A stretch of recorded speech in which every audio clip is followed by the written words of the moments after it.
console. You get all the GameCube games with it too. So, but if you couldn't, I would probably just do GameCube. Like if you couldn't, if it only was only Wii games, yeah, then no thanks.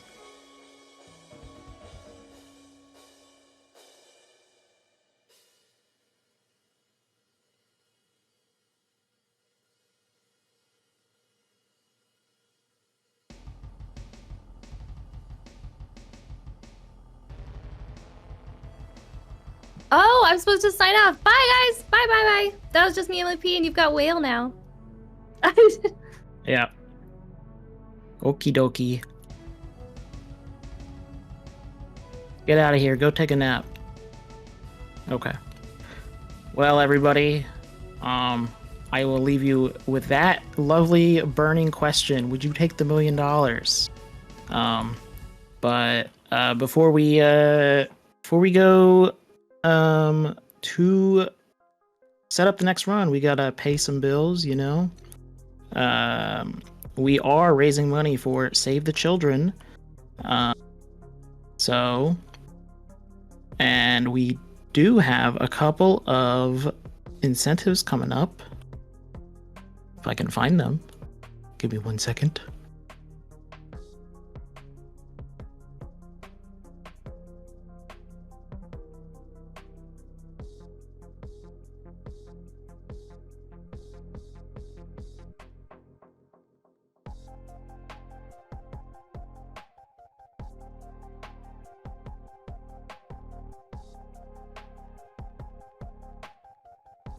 Yes, we do have, for Smash Bros. 64, we have all bonus stages. We are slightly over halfway to reaching that goal.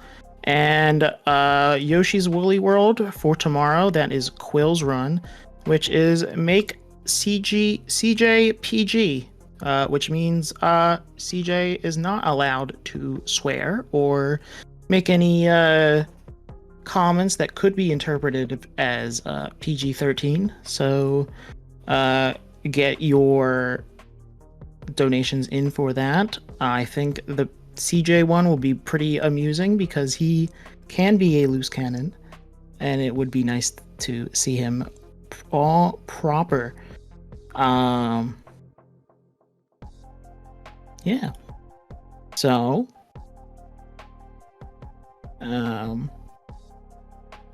yeah, we're gonna take a short break, and we will catch you on the flip side.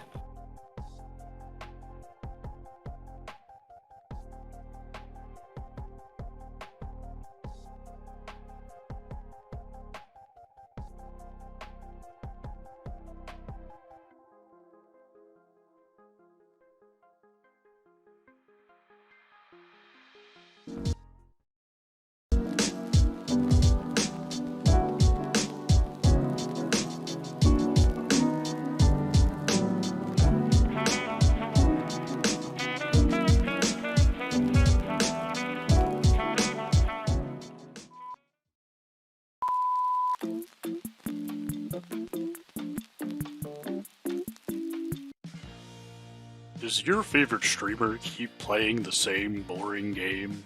Do they only stream in the middle of the night? Do they disappear for long periods of time with no warning? Are they from a country you're not even sure exists? Then Quill and All the Fish may be right for you. Hi, I'm Dr. Quill, creator of Quill and All the Fish. Let's hear a word from some of our satisfied customers. With Quill and All the Fish, I got to watch speedruns of games I never heard of before. With Quill and All the Fish, I won a Pokemon tournament with Pokemon I forgot even existed. Quill and All the Fish, I got to watch my favorite childhood game again. Don't talk to your doctor about Quill and All the Fish. That's pretty weird. Unless your doctor is your friend, then do whatever you want. Quill and All the Fish is not recommended for viewers with uncontrollable potty mouths. Playing your favorite childhood game is not guaranteed and very unlikely unless that game is a 3D platformer. Viewers who watch Quill and All the Fish are also highly recommended to keep watching SDAT 2023. Enjoy the show. Quill and All the Fish, entertainment for everyone.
Go for it.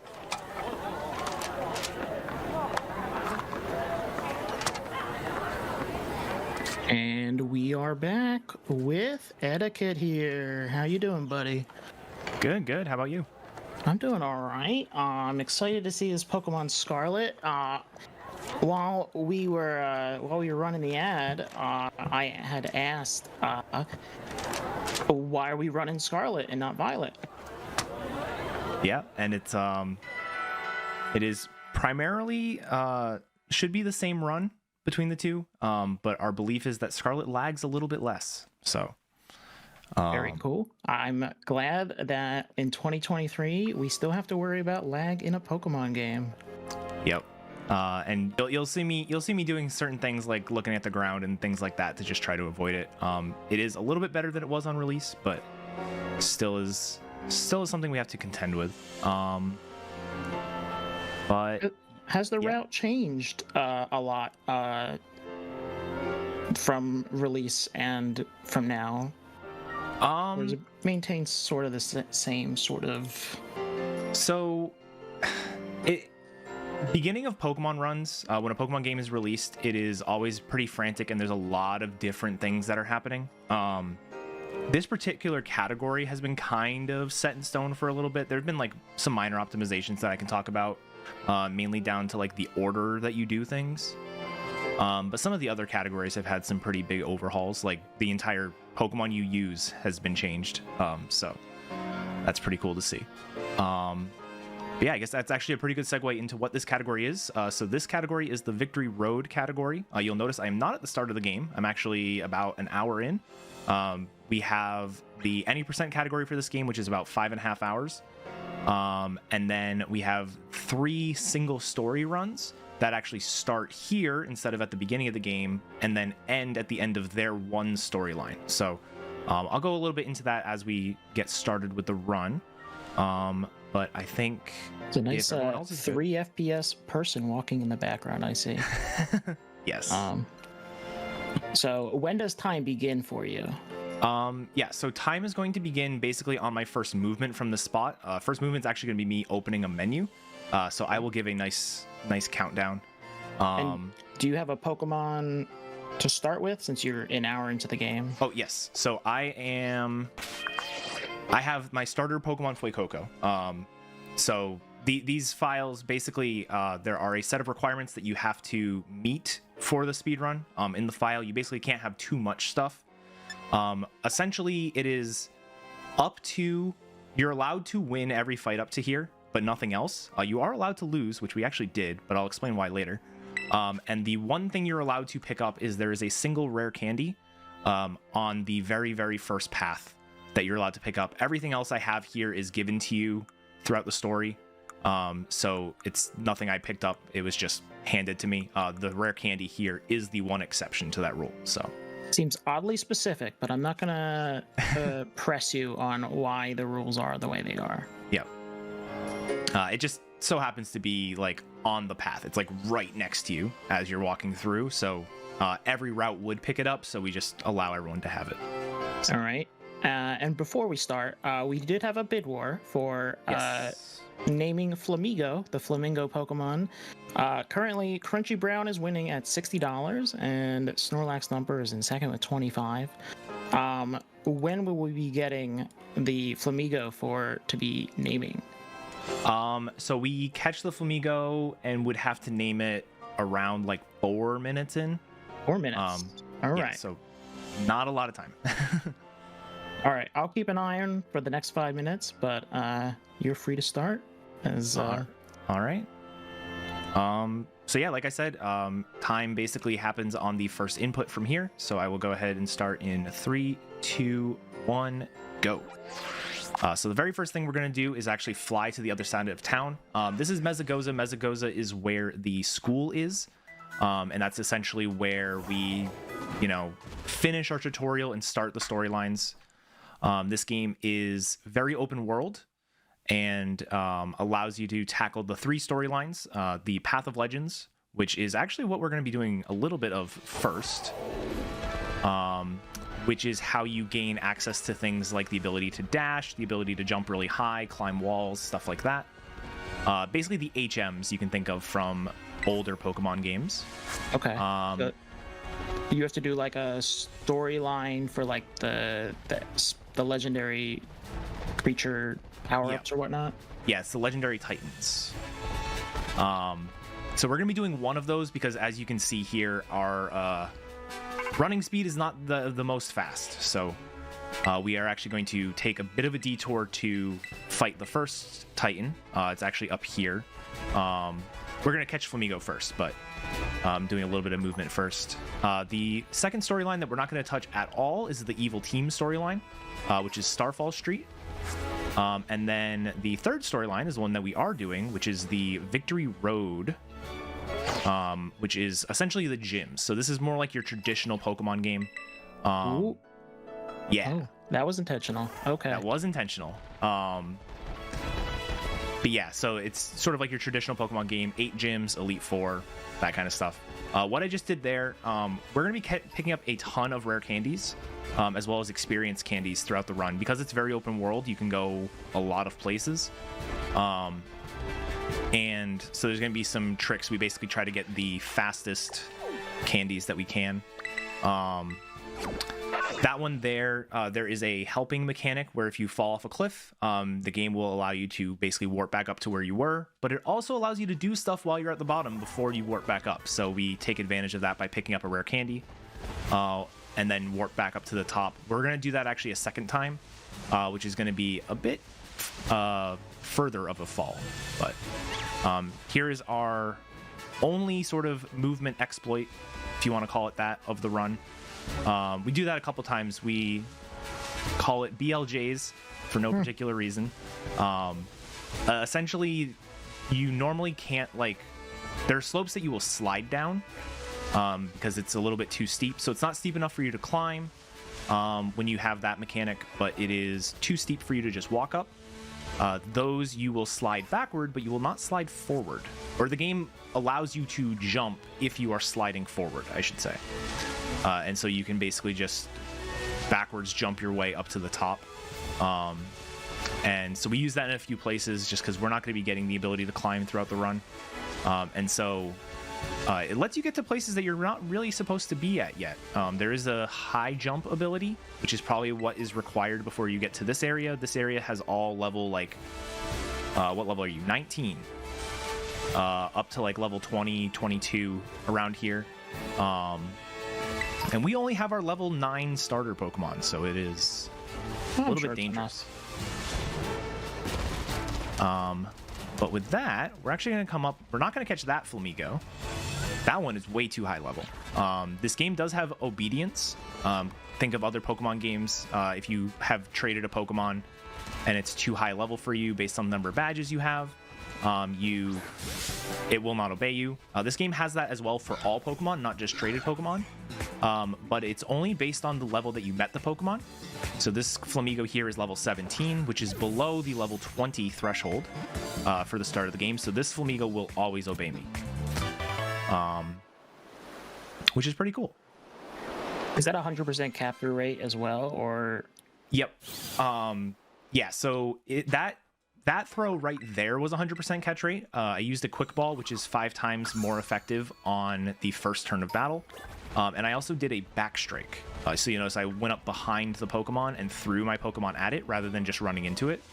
That also adds an extra modifier. I don't know the exact numbers. Catch formula is a little complicated, so.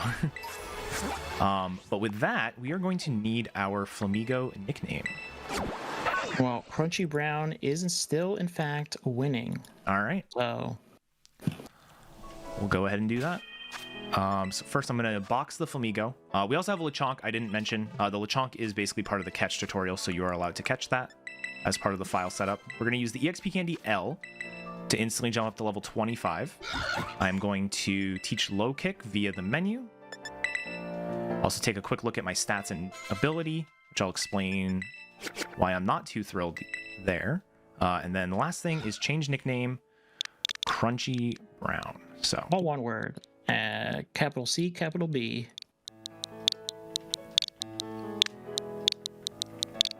Oops. B R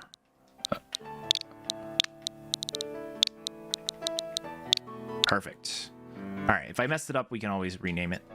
And then hop back on my Pokemon, and we are on our way. So the first of the Titans is right here. It is Cloth. Big Cloth. So like I said, there are going to be 5 Titans in the game. Each one gives you the ability, or one of like the HM abilities. So we've got the ability to dash, which is what we're going to be getting here. There is a Titan that gives you the ability to jump very high, one for surfing, one for gliding, and then one for climbing. Yo, that's a big crab. That is a very big crab.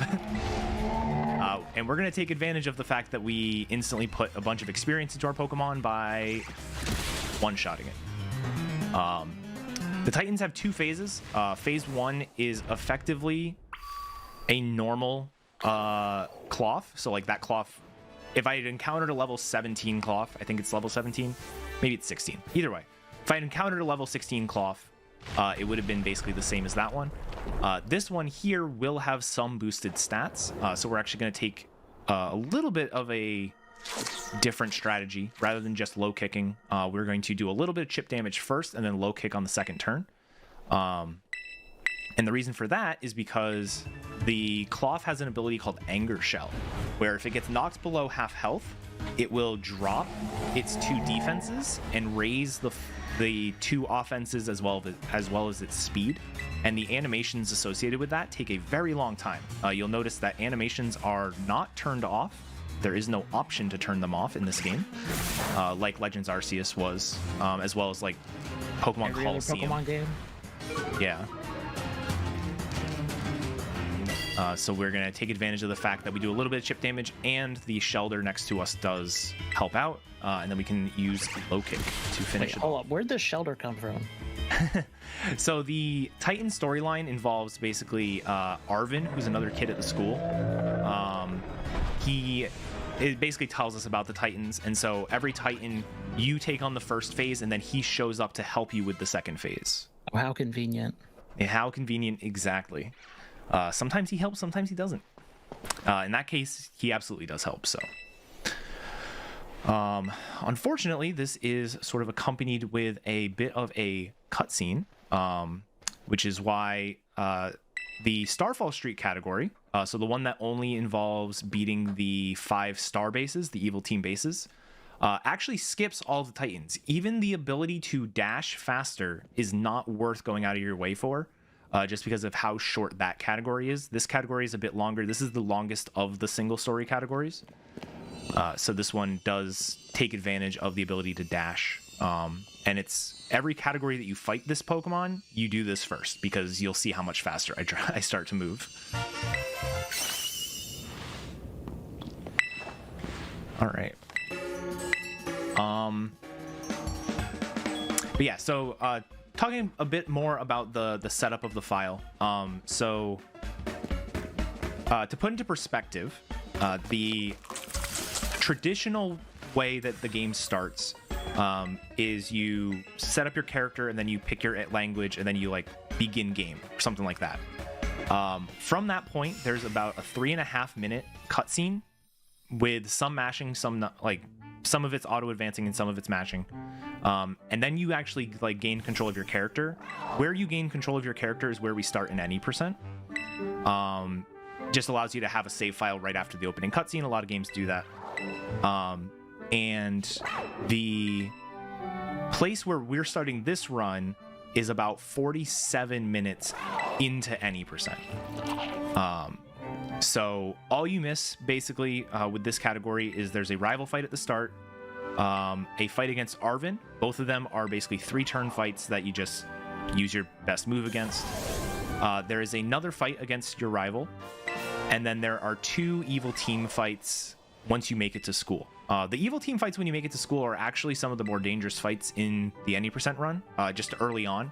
You'll see why there are not many dangerous fights after that, but I don't want to spoil too much. And yeah, and then you just sort of get introduced to stuff. So it's basically 5 fights across 45 minutes. It's a very slow starting game. But once you gain access to Dash, it actually opens up a lot because, we're in a pretty low level area right now. but we're instantly going to change that and go to areas of the game that you're basically not the game like prevents you from doing it. It's not like I'm like glitching to get there, but the game does not expect you to go there yet, is I guess the best way to put it.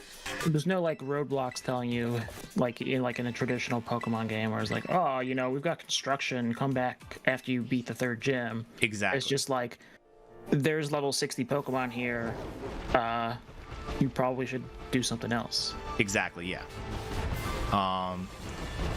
Right, so I'm gonna go up here. Here's this nice little cliffside that we're going to make our way up. Like I said, you can't do that with every slope. That is only for, or it's only for slopes that you will slide down.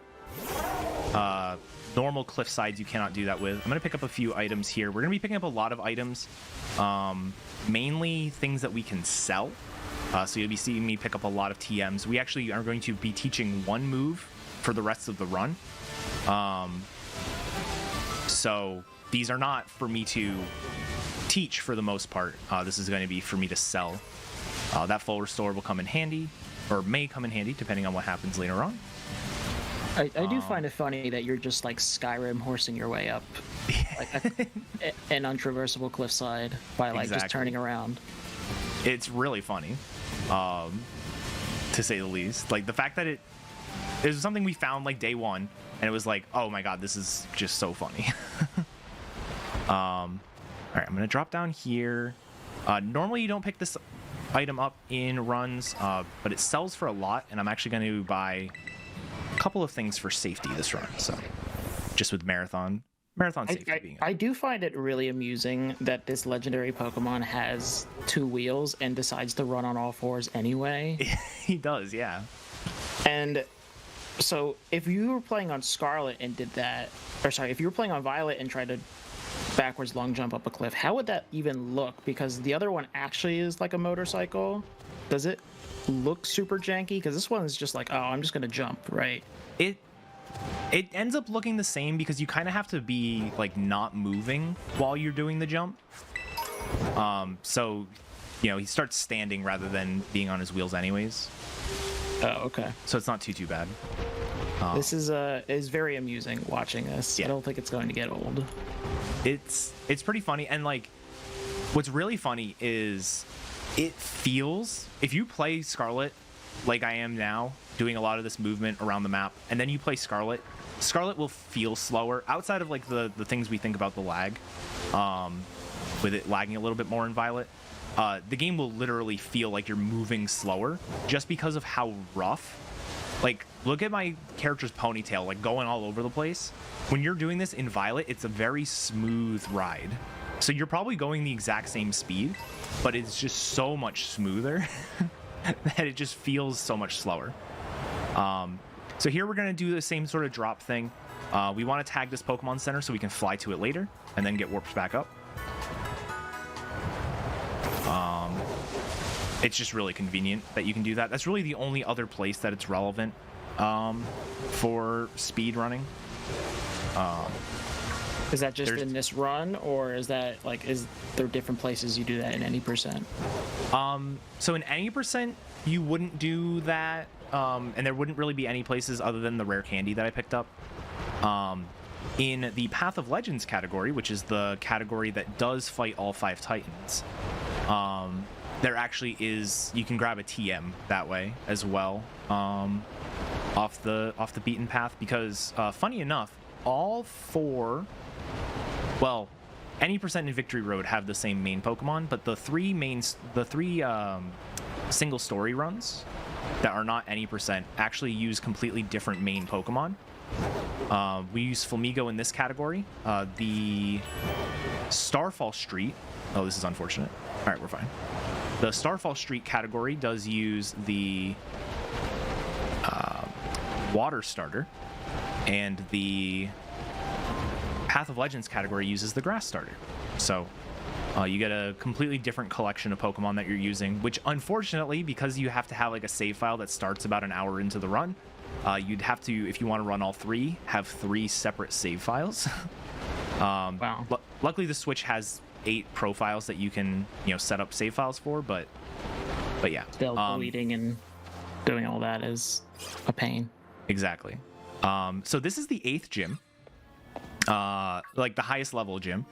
We are not going to be fighting it yet. So every gym has 2 parts to it. You have to enter the gym, you get a cutscene, you have to start a gym challenge. Whatever the gym challenge is, depends on the gym. In this case, there's going to be like a ski slope that you have to slide down, go through gates. It's like a little skiing mini game. But for convenience, we're going to enter a lot of gyms and start the gym challenge without actually doing the challenge yet, just because it makes the most sense movement-wise. I think there's only 2 gyms that we do the challenge right after we get the challenge. Like, we start this challenge and we're not going to actually do this challenge for like an hour and a half. See. Yeah. Well, for those of you just joining us, this is Eddaket running Scarlet Violet Victory Road, and this marathon is benefiting Save the Children. Save the Children supports children from early childhood and through basic education programs and beyond, ensuring that children are able to learn and thrive all across the world. And a $10 donation could provide high nutrient peanut paste for malnourished child for up to 10 days. 10 days is quite a lot for just $10 as well. So yeah, you said you were only doing half of this. So is the ski slope challenge here or whatnot? You don't have to fight any trainers on it. You just have to like do some platforming. Yeah, on that particular one, there's no trainers involved. The challenge I just started, like I said, we're starting a lot of them just and leaving. The one that I just started there is going to be 3 double battles that we have to fight in a row. You basically can't leave in between. Obviously, in the speed run, we wouldn't want to leave, but it can be a bit of a challenge casually. But we just want to grab those or start those just for movement optimizations. Especially the one that was the ski challenge. The Pokemon Center where you fly to is up on the cliff, and the gym is down below. And the minigame start is up on the cliff as well. So if we just come from the bottom, enter the gym, and then when we fly back later, we're already at the top. It just sort of works out really nicely. I see. All right, so I am just about done with picking up all these candies. So I didn't really mention it, but this entire set of movement, we've been picking up rare candies, we've been picking up experience candies. There are 4 flavors, there are 5 flavors of experience candies. But we only care about 2 of them in the run. There are EXP Candy L's that you can see over on the side that I just picked up. And there are EXP Candy M's. The L's will give you 10,000 flat experience. It's not like a rare candy where it's like a certain number of levels. It is just a certain amount of experience. If that gives you 6 levels, then that's cool. If it gives you 10, that's even better. There are also EXP Candy M's. So L for large, M for medium. The mediums give 3,000 experience, so we end up with a bit more of those, but there are still a lot of larges. We're talking, I have like 8 larges right now and 15 mediums, and when all is said and done, we are going to be level 52, I think it is, without fighting any trainer. Like we caught our Flamigo at level 17, we fought the 1 Titan, gained a little bit of experience, and now we're going to be level 52. And then you use like 1 L candy on it, or like 10k to get it to like... Yeah. Yeah, and that's just to give it a little bit more so it handles the cloth fight a bit better. We love a Pokemon game where you get to level 100 without actually doing what you're intended to do. Exactly. So yeah, get up to level 52. I am going to be using some rare candies, but not yet. My Flamigo is not the best. So the 2 main components I'm looking at for my Flamigo are its attack and its ability. The ability is the more important stat or piece of the Pokemon. Most Pokemon have 3 abilities that they can have, or most Pokemon species have 3 abilities. Usually it's 2 that are standard abilities and 1 that is hidden. You'll never find a hidden ability Pokemon just randomly in the wild. There are special mechanics, ways for you to get those. But the other two standard abilities are a coin flip which one you get. So for Flamigo, it has Scrappy as one of its abilities, and it has Tangled Feet. Scrappy is the one that we're hoping for, because Scrappy blocks the ability Intimidate, which is an ability that your opponent can have to drop your attack by one stage. So if you have Scrappy, you just don't have to worry about your attack getting dropped. I unfortunately do have Tangled Feet, so that's going to be relevant for 3 fights, and we're probably going to lose... We're probably losing 2 turns because of it. I almost forgot this one.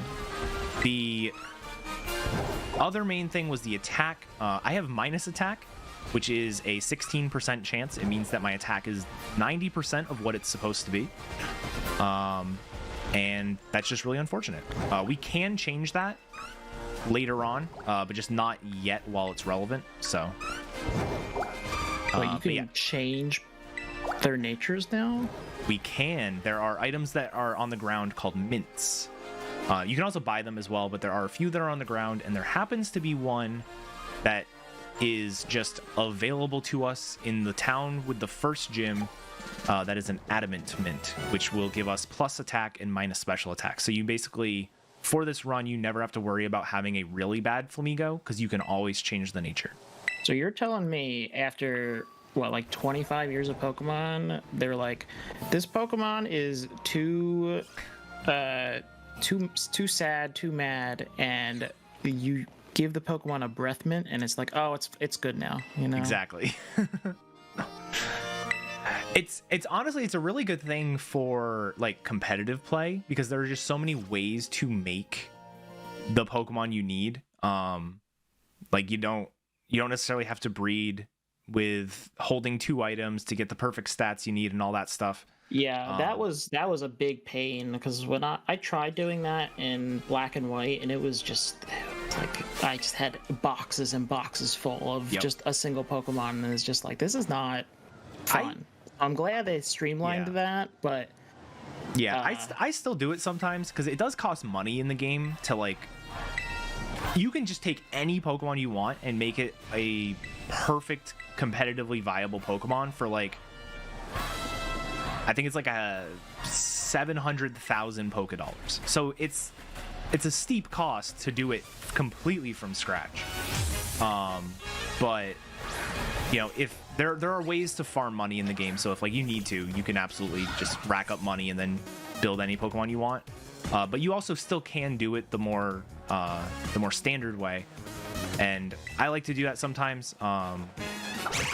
And it definitely leaves you with boxes and boxes of Pokemon. But yeah, so this is the first gym. The gym challenge here was pretty simple. It was basically there were 30 Sunflora scattered throughout the town, playing hide and seek, and you had to go find 10 of them. There are some amount of them, like maybe 5, maybe even more than 5, that will fight you, and then they'll start following you. But we, you know, for speed, we obviously try to avoid the ones that you have to fight. Oh, so they're not random, like yeah, so it's not random. They're always going to be in the same spots. That's one expensive soda, Kitsune, for $10,000 for a bottle cap. Yeah. We'll be using bottle caps in this run, believe it or not. What, do you have to buy them specifically, or are there a couple that spawn in the overworld? There are a few in the overworld, but they're just not in good locations for us. So we will pick them up, or we'll buy them later on. They don't unlock until you've got 6 badges, so we do have to wait a little bit. But yeah, that is the first gym down. That was an example of terrestrialization. That is the mechanic of this game. Basically, the Pokemon will defensively turn into the type that it terrestrializes into, and it also gains an offensive boost for that type as well. So that Sudowoodo, normally a rock type, turns into a grass type. So for all intents and purposes, it is a grass type. If you use a fire move, it will be super effective. If you used a fighting move like I did, it's not going to be very effective like it would be against a rock type. So if it becomes, like, let's say it's like water terrestrialized or whatever, does that mean if it uses like muddy water, it gets stab on it? Yeah, so it will get stab, and if you terrestrialize into a type that you already are, your stab, instead of being 50%, becomes 100%. So it'd be 2 times as effective as normal. Oh, that's pretty nice. That's Yeah. pretty cool mechanic. It's better than Mega Evolving. That was OP. Yeah. And I don't remember what Sun and Moon did because it's not important. That game sucks.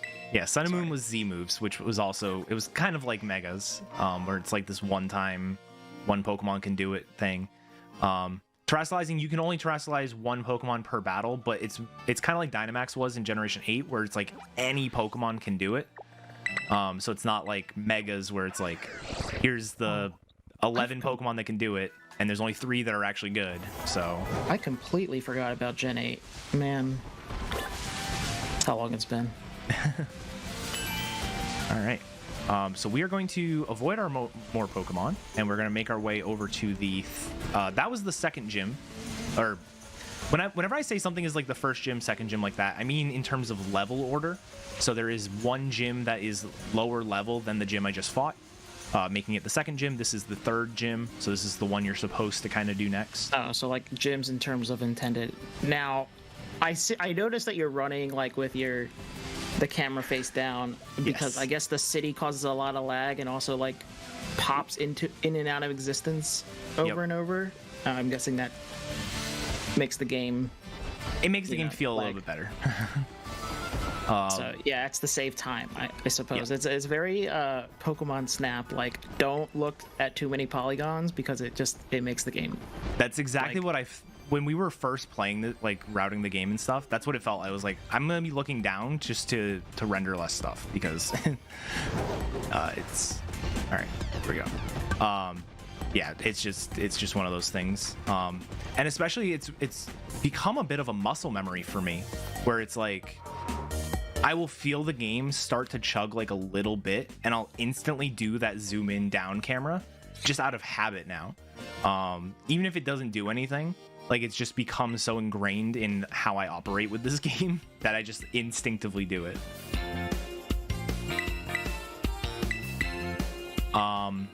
Yeah, so to answer the question in chat, I did not use an EXP Candy XL. I used 8 larges and 15 mediums.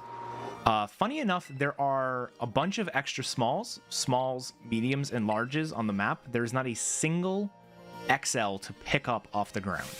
The only way you can get XLs are from raids or events or things like that, and those just aren't viable for us in a speedrun. Oh, I wanted to... no, this is fine. Never mind. I need to remember to menu before the gym leader, but I should be fine now. There a cutscene coming up? Or... this is going to be the gym challenge. Okay.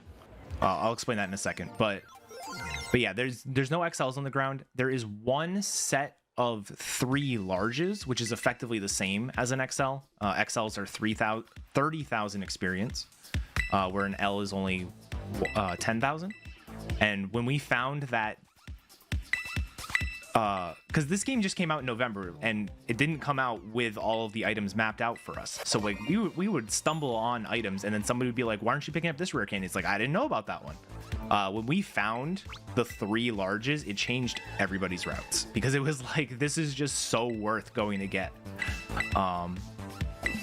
It was just, it's pretty, the routing process for a brand new Pokemon game is really fun. If you are at all interested in a Pokemon game, but maybe like, you know, you get bored of it or something like that, at least stick around and check out the beginning of a brand new game's release. It is a very fun experience. But yeah, so this is the gym test here. Essentially the way it's going to work is there are 3 rounds of Where's Waldo. We have to find the professor. There he is. Or the director, I should say, not the professor. And then in between the rounds, we have a battle. And the battles are pretty straightforward. All right. Well, that means it's a perfect time for donation then, Yes. right? Awesome, because we have 2 of them.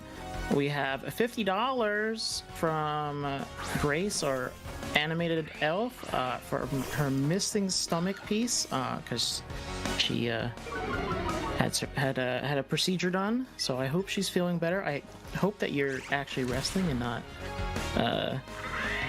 giving us money, because American health system. I don't know. No comment on that one though. And we also have $33 from Jordan97 with asking when do you unlock DK and get to the helm? I don't know what that really means because I don't run this game, but since you're laughing, I assume you have a amusing answer for us. It has nothing to do with this game. So anyone who knows me, I've been a Pokemon speedrunner since 2013. Like literally 9 days from now is the 10-year anniversary of my first Pokemon run. So I've been doing Pokemon almost exclusively for a very long time. I have been obsessed over the last 2 months with Donkey Kong 64 Randomizer. Isn't that game like a 6-hour run though? Like, the 101% is really long. It's like 5-6 hours. Any percent, because of how broken the game is, any percent's like a half hour. But the randomizer is really, really fun. And so I've been doing a lot of that, and then not a lot of Pokemon lately. So Jordan's just making fun of me. Oh, I see. A nice nice fellow there. Yeah, I mean, DK64, they've really packed a lot of stuff in there. Oh yeah, they have. I think I only unlocked like Tiny Kong when I so like when I was growing up, my N64 was like jank or whatnot, and it we couldn't fit the memory pack in the slot there because we couldn't get the other one out. So we kind of like half broke our N64 by kind of shoving it in there, and so like our DK64 didn't really work all that well because okay then. But I've gone back and played it on the Wii Shop channel. So I believe it's on Wii Shop channel, right? It's I know it's on Wii U Virtual Console. Yeah, Wii U. Yeah, I remember playing it on like one of the consoles. Yeah. What incarnation am I saying? I'm saying so DK64, because it was so big, came with like an extra like memory pack.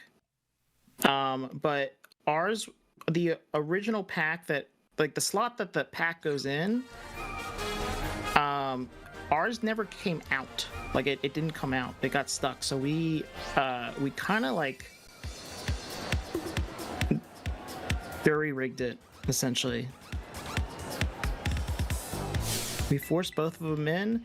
No, we like took like a knife and like kind of like pried the original memory pack out, but like I think we bent some of the pins. So when we put in the new memory pack, the like it wouldn't let us go. Been on the hub too long. I don't know. But yeah, like so like when it gets to like a part of the game, like the game would just crash because I think we didn't have enough memory because we broke. Anyways, sorry. Yeah, let's talk about the run. Nah, it's all good. It's all good. Yeah, so this is the next gym leader. This is Iono. Iono is the electric gym leader. She's the Twitch streamer, right? She is the one that's the Twitch streamer, yeah. And she actually has one of the 3 fights that is relevant for our ability. So because we don't have Scrappy, Intimidate will lower our attack. So I actually had to already lowered because of your... Yeah, it's already even lower.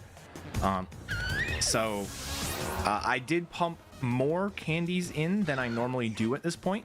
Normally, so because you catch the Flamigo like 3 minutes into the category, and it's 50-50 for it to be Scrappy versus Tangled Feet, you just throw away the ones that are Tangled Feet typically, and just try again. Obviously for a marathon we can't do that, so I came up with some backup strats for this. This Intimidate is going to lower our attack. It's not going to be relevant for the Luxio, but the Pokemon that comes after is a Mismagius, which is really cool because Mismagius is a Pokemon that is normally a Ghost type. She's going to Terrasilize into an Electric type, but Mismagius has the ability of Levitate, meaning that it cannot be hit by ground moves. And so because it can't be hit by ground moves and Electric is only weak to ground, it's actually a Pokemon with 0 weaknesses. Which is pretty fun. Cool. Yeah, it doesn't happen very often. There's only a handful of ways for you to have a Pokemon with no weaknesses at all, and this just happens to be one of them. Well, your homie Spider C has also donated $20. Thank you, but there's also no comment. Thank you, Spider. CJ is asking, why is Flamigo so busted? Yeah, experience candies and rare candies, and a lot of them. We have used, between the two, let's do a little bit of quick math. We've used 33 candies of some kind. Actually, 34. I lied. I miscounted. So it is a lot. We caught the Flamigo at level 17, and we got ourselves up to level 62. We're gonna have one more like candy dump, is what we call it, and that's gonna happen before we fight the 4th gym, and then after that, from that point on, we're just gonna be passively getting experience. For reference, we're gonna be ending this run at like level 71, I want to say, which isn't even that over leveled. The final fight we actually go up against has Pokemon that are level 65 and 66, so it's not even like we're that over leveled. The any percent run, we finish at level like 86, which is absolutely way too high. And that's actually one of the things, whenever I get the motivation to come back to this game in terms of grinding and things like that, that is one of the things I want to look at, is we don't have to go that high. We go that high right now, and the game is incredibly consistent and incredibly safe. There aren't many fights that you can die to in any percent. But the side effect of that is we probably are being a little too safe and could go a bit faster just by adding a little bit more risk. So, follow-up question, that only half sort of answered the question, is CJ was asking, like, why a Flamigo and not, like, the random Psyduck on the road? Like, it doesn't have any sort of, like, why is it chosen over any other Pokemon for the run? Yep. That is a great question, and I can't believe I didn't already say it. Basically, Flamigo is used because fighting flying, for two main reasons. Fighting flying is incredibly good.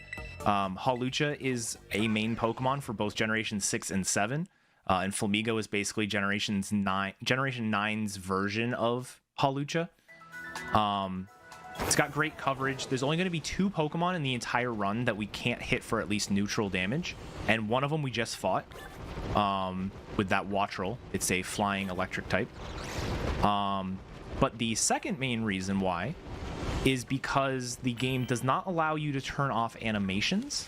A big component to our routing is what moves have the fastest animations. And what you're going to find is a lot of Pokemon, if you use a move like Flamethrower or Psychic or a lot of these other really powerful moves, their animations are really long. We're talking like low kick's animation's about 2.5 seconds. A move like Aura Sphere, I think it was, when we were messing around with Lucario, Aura Sphere is like 4.6 seconds. It's almost twice as long. What about like Surf or like Waterfall? Yeah, those are just as long too. Like it's something. The general rule of thumb I use is physical moves are faster than special moves, which kind of makes sense if you think about it. Like a punch is going to be faster than like a magic kind of thing. So yeah, it basically comes down to that. Another kind of important factor, because of all the experience candies we're using, experience candies are way more important early game than they are late game, because early game a single candy can give you like 7 levels, whereas later game a single experience candy may not even get you a full level, so like a rare candy would be better. Every Pokemon, or there are like 8 or so different experience curves that the game has, and some Pokemon will gain experience, or the experience needed to hit certain levels will be lower than other Pokemon.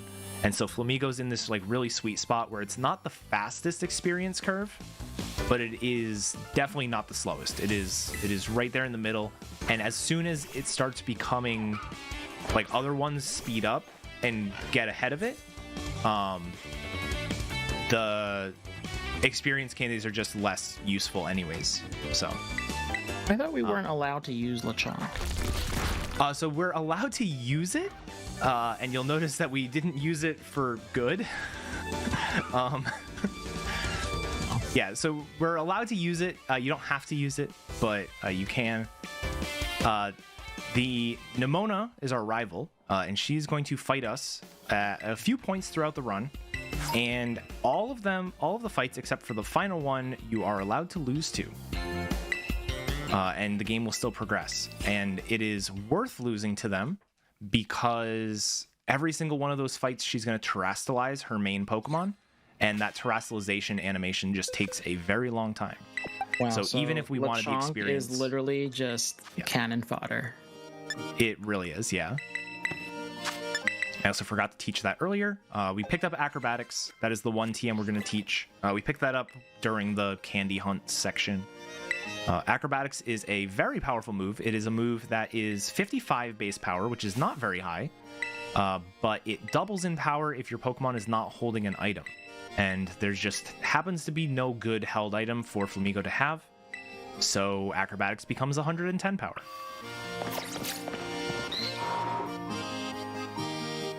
The man, the myth, the legend himself, Crunchy Brown arrives. We did name a Pokemon after you, yes. Alright, so we're doing the normal gym now. Normal gym has a gym puzzle that involves you're supposed to fight a bunch of trainers throughout the town and get access to the secret recipe. The secret recipe is how you can challenge the gym leader. The puzzle doesn't change, so we just know it by heart. It's going to be rice balls that are medium serving, extra crispy, with a little bit of lemon. Isn't this boss just like a salary guy? He's just a guy. It's so good. It's like that SpongeBob episode. Hi, I'm normal. Exactly. Wonderful weather we're having. No, he's Larry is a fan favorite for various reasons. He's actually one of the coolest gym leaders, in my opinion, because of a little bit of foreshadowing they do. You're watching a speedrun, you're going to get spoiled a little bit. But Larry is also an Elite Four member. And something that you'll notice as you play the game is every gym leader has a Pokemon. The Pokemon that it terrestrializes is a Pokemon of a different type. So, for example, the Sudowoodo was a rock type turned into a grass type for the grass gym leader. Mismagius is a ghost type, turns into an electric type. Every gym leader does that.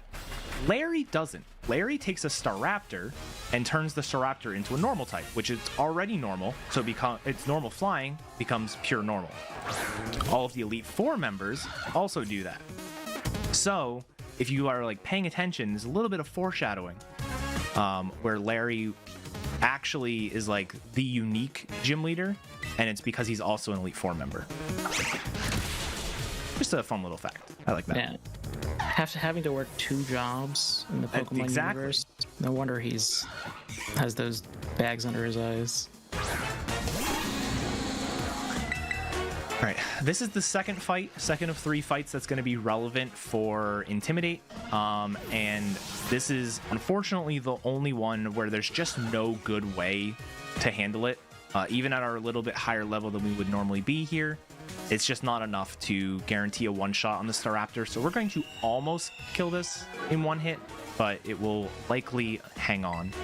So I'll do my best. I will double kick. Double kick is a little bit more powerful here than acrobatics.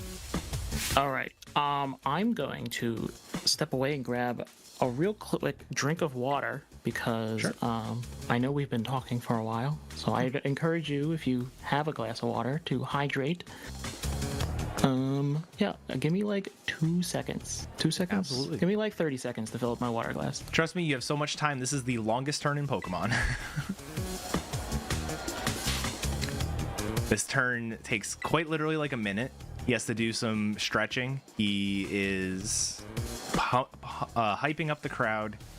And then finally he's going to terrestrialize, which is its own animation on top of this. And then finally, we're not even going to one-shot it. I have not had this happen yet, just because of the way the game is structured, or the route is structured. You're almost never in this situation. But I can't wait for the day where somebody clicks the wrong move on this Pokemon and has to wait so long I don't know how that one shot. That first double kick did like 40%, and the last one just mega high roll. Holy crap. This Flamigo's angry.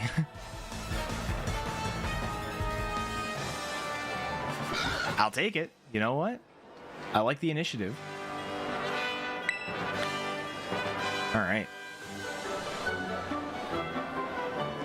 That was the minest of min rolls followed by the maxest of max rolls. I was waiting for the crit text to show up, but the crit text never showed up, so you know what? We take it. All right, yeah, so that is the first 3 gym leaders down. And now we're going to essentially, kind of like the beginning of the run where we fought no gym leaders and just ran around the map getting a bunch of fly points. We're kind of going to do the same thing here.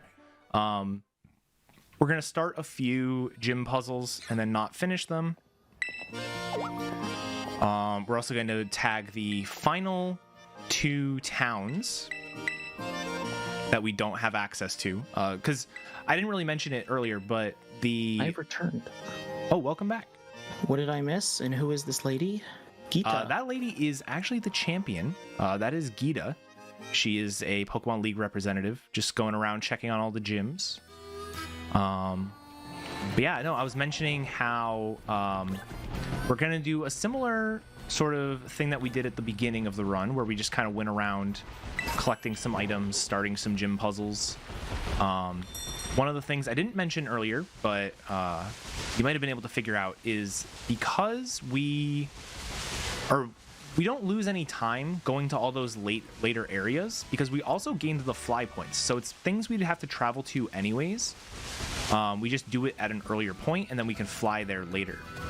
And so we're going to do the same thing here. Is that inferring that you are getting the fly ability? Oh, no.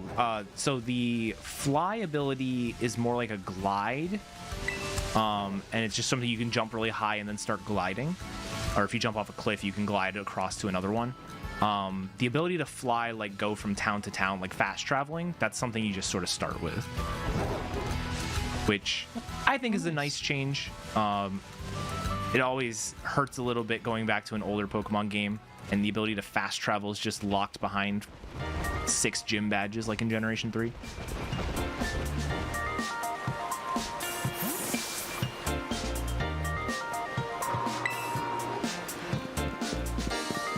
Alright, so this is Kofu. Kofu is the water gym leader, canonically the 4th gym.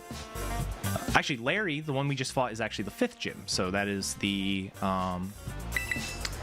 like mid-level 30s. Kofu is going to be around level 30 himself. We're going to start this gym challenge. I keep calling them gym puzzles, but they're more like gym challenges. This one involves he ran away without his wallet, so we have to go give him his wallet. That's just called being a good Samaritan. That's not a challenge. Exactly. We are going to take some of that money, but just not yet. What? Yeah, it'll make sense. It'll make sense. I promise. It's a game for children. You're taking an adult's money. Listen, it's a loan. A loan? You're not even old enough to get a loan in this game. You're like 10 years old. All right, we're gonna grab another rare candy. Grab it through the wall. Here we go. Grab another TM we're gonna sell.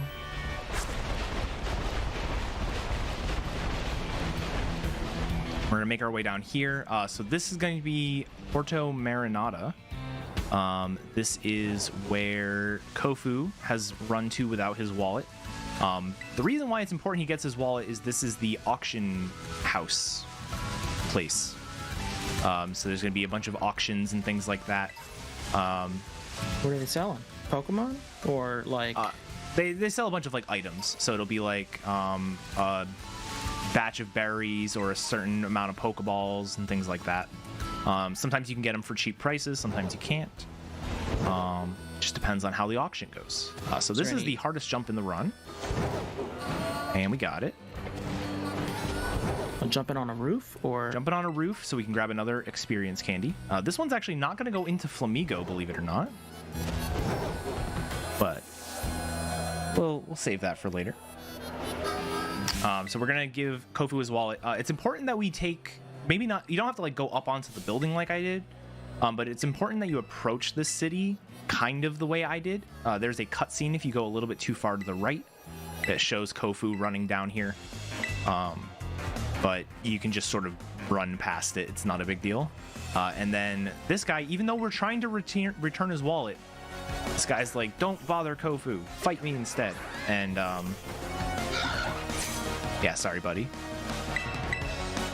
Well, for those of you just joining us, this is Eddaket running Pokemon Scarlet, not Violet, even though it does say both. The Victory Road category, and this marathon does benefit Save the Children. Yeah, and we've got a couple of incentives going on.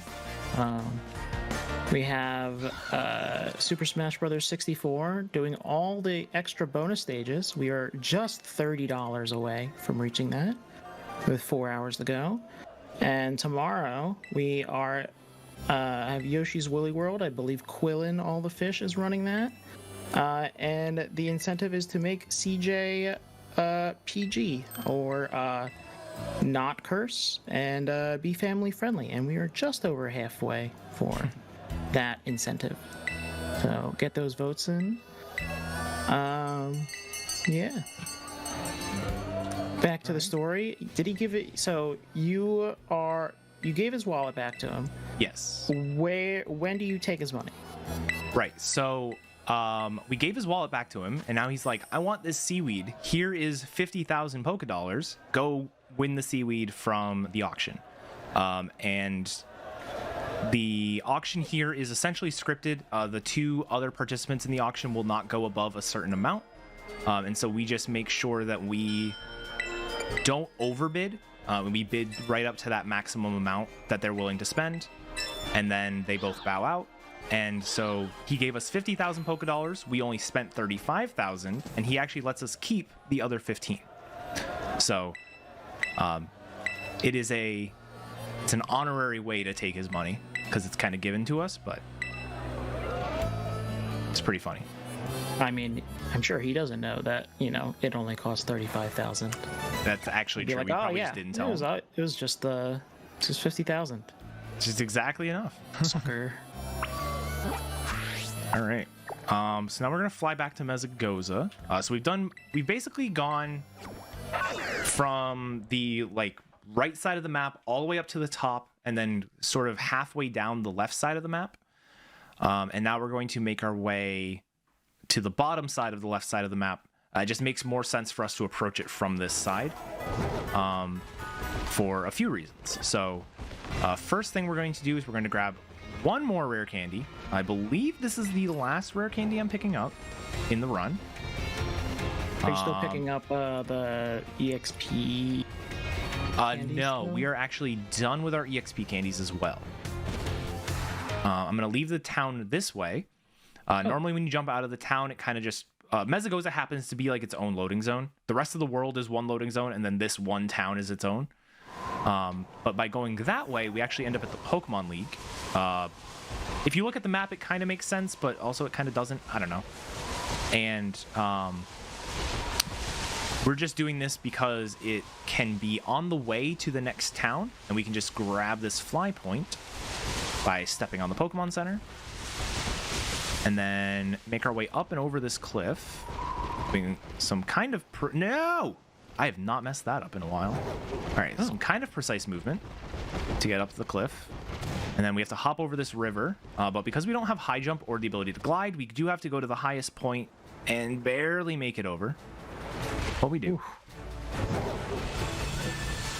And you'll notice I didn't get the message like, hey, do you want to go back up? And that's because I'm riding the Pokemon. For some reason, if you're riding your Pokemon, the game will not offer you the ability to up-warp back to the top of a cliff. But if you are on foot and fall a long distance, you will have the opportunity. So You think you can make that jump on foot across the river? No, I don't think so. So there's the Adamant Mint. So that is the item we can just use on our Pokemon, and we'll turn it from whatever nature it was into one that is plus attack and minus special attack, and we are going to do that before our next fight.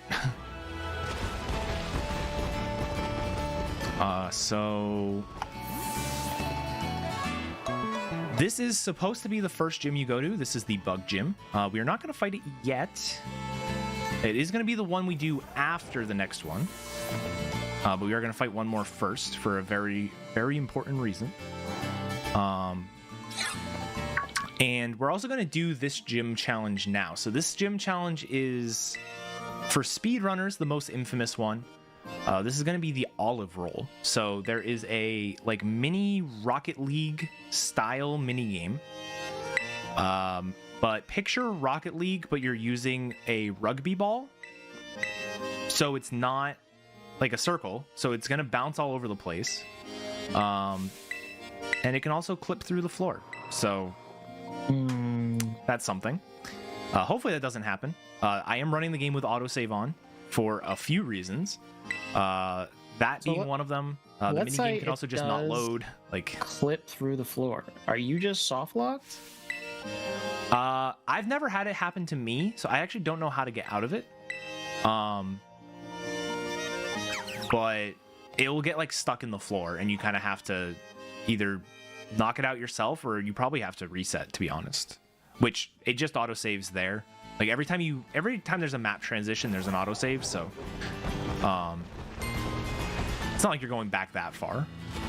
Triv was soft locked when it happened to her. Okay. Yeah, so sounds like you get soft locked. Don't you just love it when your rugby ball gets buried halfway in the dirt right when you start? Yeah, and there are also some non-glitchy ways that this mini game can suck. The ball can just not bounce. You can struggle to get it over the fences because there's like this path you're supposed to take, but you can kind of just get it up and over the fence. But I'm excited for the jank. Oh wow, you aren't kidding. Yeah, it is like literally like a rugby ball, and it bounces like one too. So it reminds me of like the watermelon challenge from Mario Sunshine, where it's just like uncooperative in every step of the way. That is not.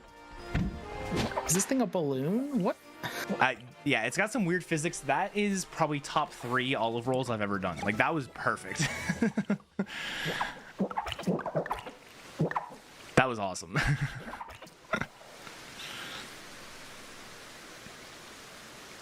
Absolutely take that.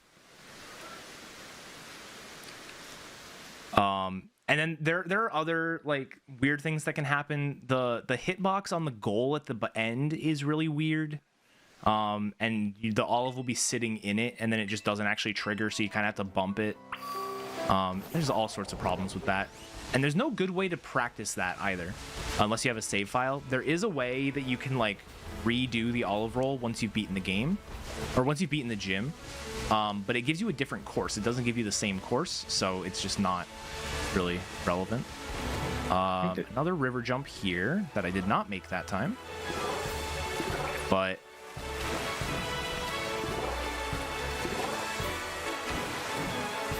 all right, I didn't quite make it out of there. Sometimes the game will glitch like that, where you're in the water without the ability to surf, but it will still let you like kind of move around and jump. So I was trying to take advantage of that, but it just didn't quite work. I think there's like, is there more than just 2 olive roll courses? Like, is there like a meme category that has all of the olive roll courses? Not yet. People talk about it, but then people don't actually do it. So it's one of those things where it'll probably happen at some point. Like for example, in Legends Arceus, there are ways that you can like re-battle the bosses at the end of each world or each region. I don't even remember what they're called. And those ended up turning into like individual level speedruns. So there'll probably be something like that for Olive Roll. It just hasn't happened yet. Yeah, eddaket throwing shade. Yeah.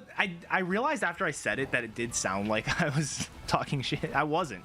I was like, I just meant like, you know, people will suggest it and then it just like interest isn't there. So it'll happen at some point, I'm sure. We're actually very open-minded when it comes to things like, you know, categories like that. It's one of those, like, as long as, you know, people have done runs of it, you can almost certainly end up on a leaderboard in some capacity. It's just a matter of, you know, getting that first run done. All right, so we're gonna make our way through Alphronauta Cavern. This is heading up to the gym that's supposed to be the 7th gym. We have done 3 gyms, so this one's gonna be done a little bit out of order.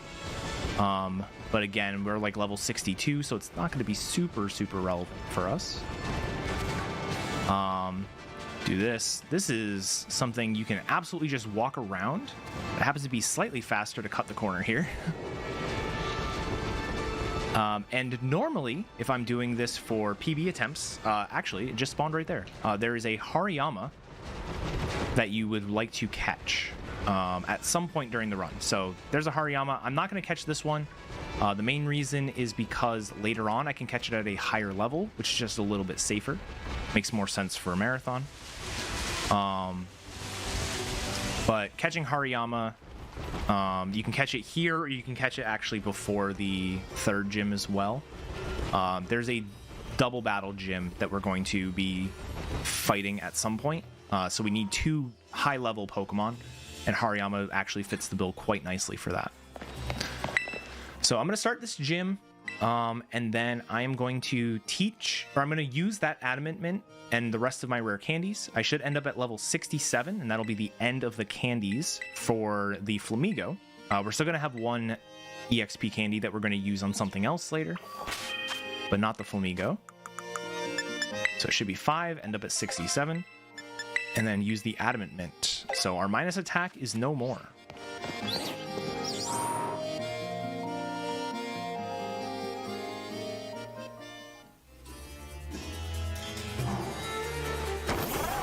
And this is one of the gym challenges of all time. That is the best way to describe it. There is so much potential in this minigame, and it's just not there. So this is the Emotional Spectrum Practice, which is a minigame where you get given an emotion, basically a button to press, and you have to press it within a certain timing window.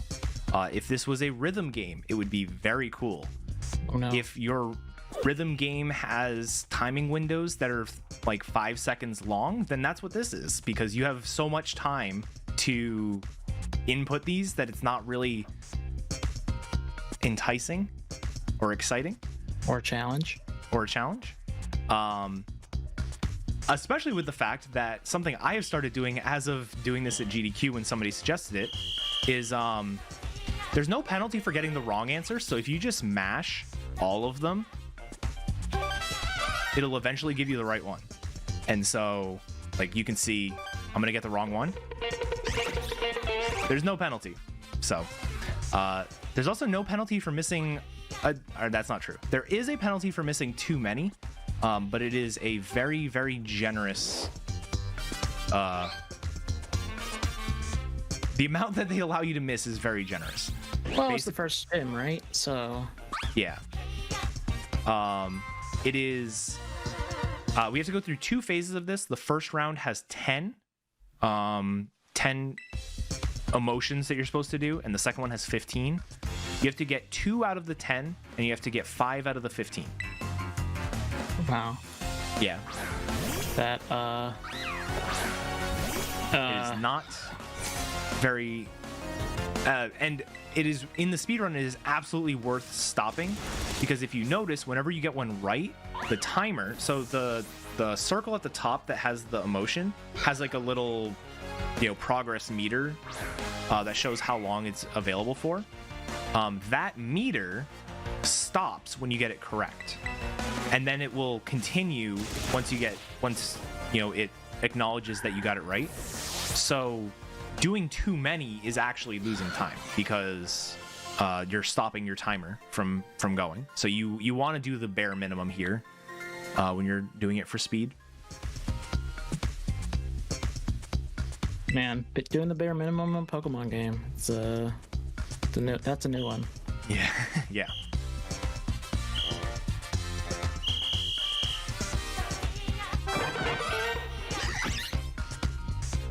But yeah, you can see the progress meter, and it stops, and then it starts to go again. So it's very easy to lose track of counting, especially if you're like talking in chat or something through here. I am at, this is 4, so the next one is 5, and then I can just sort of let it sit for 10 cycles. This is the psychic gym, and it is the one gym where what I'm about to say is relevant. It might be relevant in other routes and things like that. It's actually something we have a lot of in Pokemon, is the concept of alternate main Pokemon. So the ability to use something that you know is not the fastest Pokemon, but still is an extra routing challenge, an extra leaderboard for you to submit to, things like that. And so it might be relevant in one of them. So the Pokemon that are on... So trainer Pokemon are not random, generally speaking. They're almost always going to have the exact same stats, always be the same level, always have the same moves. And so it's really easy to plan around because you know exactly if I have these stats, then my move will do exactly this much damage, and I'll be able to, or the damage range is going to be this exact set of numbers. So I can guarantee a KO. Non-story based trainers, so basically non-gym leaders, non-team bosses, like that. So this is a random trainer. Actually have random natures on their Pokemon. So it is possible for these to roll like, oh, this one actually has plus defense or something. And for this route in particular, the Grumpig, and the Gotharita on the first fight, if they have plus defense, don't die to a wing attack. So you have to acrobatics here because you just don't know if they're going to have plus defense or not. Even though acrobatics is like almost twice as slow. You would rather wing attack because it's just a faster move, but it might live. But it's, as far as I know, it's the only Pokemon game that has random natures like that. It's really strange. Like even like red, blue, yellow, like all the trainers have the same. I guess they didn't have natures back then, but yeah, in red, blue, yellow, it was a bit different because like every trainer had the exact same DVs, which are the way the stat is calculated.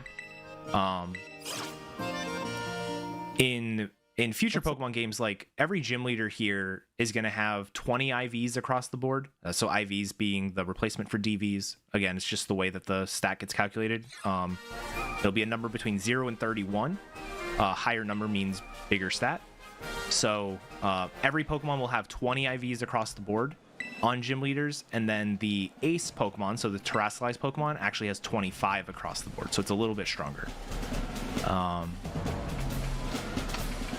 But like in other Pokemon games, like certain trainers will have certain stats on their Pokemon and like that, but there's never been like a random component to it. so like the only random component would be like spontaneous crits. Yeah, exactly. And sometimes one thing you'll hear, you probably won't hear a lot in like Scarlet Violet speedrunning just because of, again, the way the game is very safe. But you'll hear it a lot in other Pokemon games is the idea of a damage range. So at the end of the damage formula, it does all of the calculations. There's a ton of things that go into it. And then at the very end, there is like a multiply by a number between 85% and 100%. And that ends up giving you 16 values that the damage range could, or the damage formula could output to. Some of the numbers might overlap. Like it might be, there might be 16 values, but they're all between 12 and 15, for example.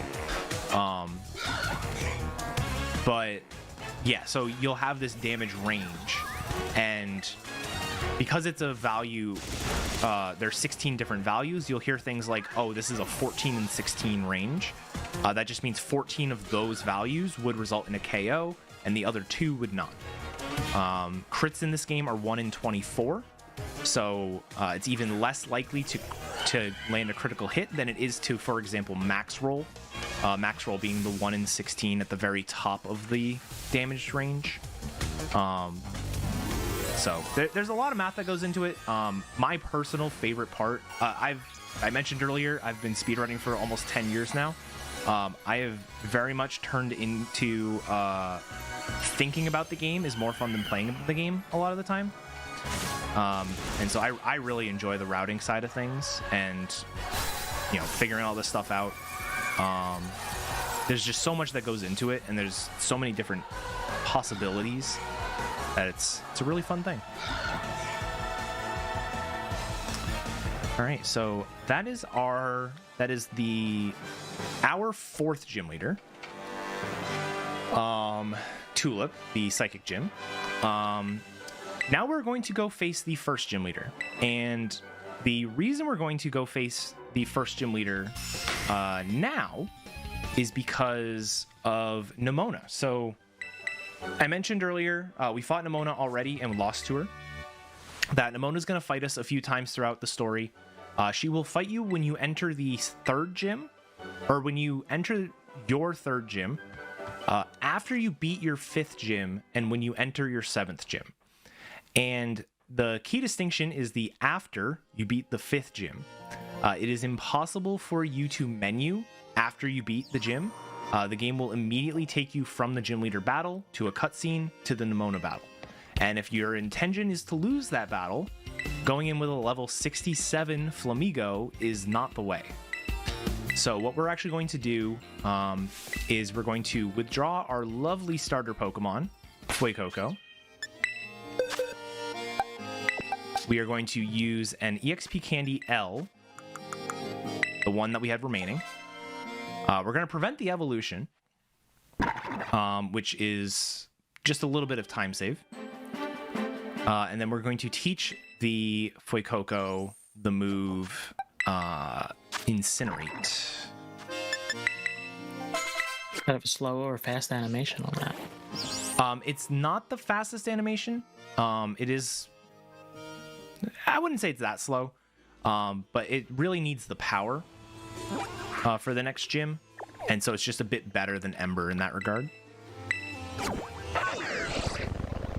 And then, yeah, we're going to take on this gym with the Fuecoco rather than the Flamigo. So that way when we get sucked into the Nimona battle right after, we have a Pokemon that is weak to rock-type moves and will unfortunately get KO'd on turn 1.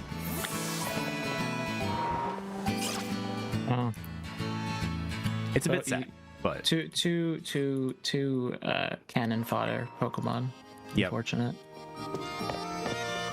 Yeah, it's just one of those things. If the game gives us the ability to lose, we're going to lose almost every single time, because losing is almost always faster than winning.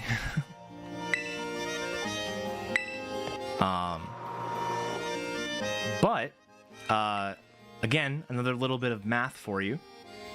The Fuecoco, we canceled the evolution on Fuecoco. And the reason for that is because watching the full animation is slower than canceling it. If you were to set up your save file for this category without doing a very specific thing, you would actually have to cancel your evolution twice, because you would have to cancel it when you use the experience candy, and then cancel it again because it's going to level up during this battle. During the setup, I mentioned very specifically that you have a maximum amount of experience that you're allowed to have. You are allowed to have less. And so what we actually do is every single fight, or the 3 fights before you get to the school, in the very first half hour of the game, you're actually allowed to lose all 3 of them. And so what we do is we win the first one, we lose the second, and we lose the third. And by doing that, we set ourselves up with just enough experience to not enough experience to level up on this fight. So that leads me to a question, is like in the older Pokemon games, if you lost, you would white out and go back to the nearest Pokemon Center. If you lose in this, they just heal you to full, or like... Yep. Yeah, for those specific fights, that's what happens. If I were to lose to this gym leader right now, I would go back to the nearest Pokemon Center. It just, on those specific fights, for one reason or another, the game will allow you to progress anyways. How convenient. Yeah, it's generally speaking, it's tied to like it being your rival, because they're meant to be more friendly battles, I guess.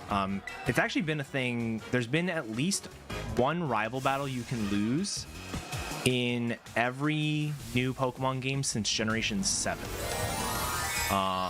With the exception of like the 2 remakes, so not in Let's Go and not in BDSP, but even Legends Arceus has rival battles that you can lose and still progress the game. I guess it's sort of the trend of them making them more friendly rivals as opposed to competitive ones. Yeah, the Heart Gold Soul Silver rival is he'll mess you up. Red? Yeah. He's a jerk. Oh, absolutely.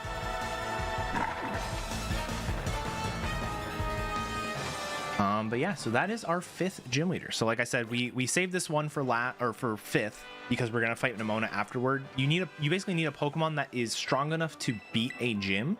It can be any of the 5 gym or any of the 8 gyms. But you need something that is strong enough to beat one gym, and then lose, but not too strong to where it survives attacks against Nemona. So we have that sweet spot where that gym was about level 15. Our Fuecoco was level 24, and we're about to go up against a level 36, I want to say, Lycanroc, which will KO us.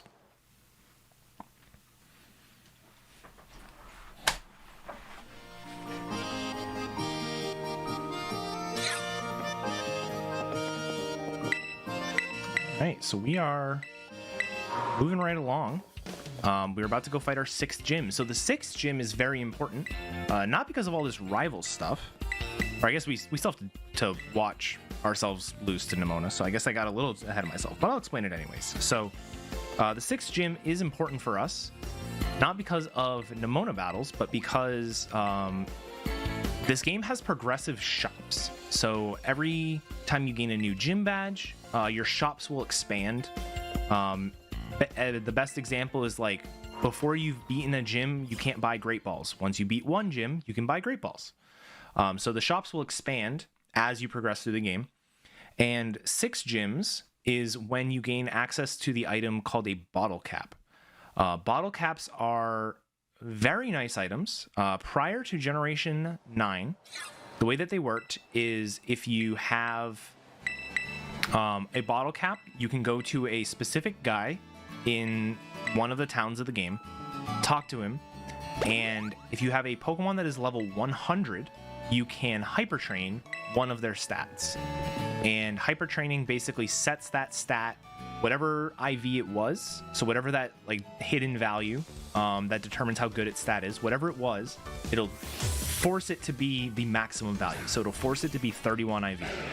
So you can give yourself perfect attack, perfect speed, whatever you want. But it was at level 100. Obviously, we're not at level 100, but in Generation 9, they changed it. So your Pokemon has to be level 50 or higher, not level 100. And because of that, we are going to be level 50 or higher, so we can use these bottle caps. I'm going to buy 3 bottle caps. The main route would only buy 2, but I'm going to be buying 3 for a little bit of safety. And we're going to beef up our attack, our speed, and our HP. So even though we started this run with a pretty bad minus attack Flamigo, it's going to be the highest possible attack it can have at the end of the run. Dang, Crunchy Brown's strong. Yeah, absolutely. Just like in real life, though.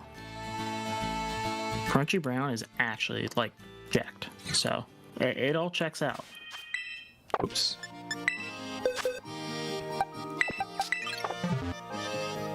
I will say, I did this run at GDQ this past summer, and in my practice, I had 2 distinct runs where I already had, because if you already have 31 IV in a stat, you can't hyper train it.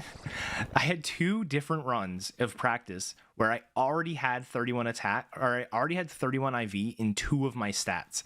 So I actually ended up with 5 stats with 31 IV, which is incredibly unlucky. Like, each stat is just a 1 in 32 to be that high. So getting that twice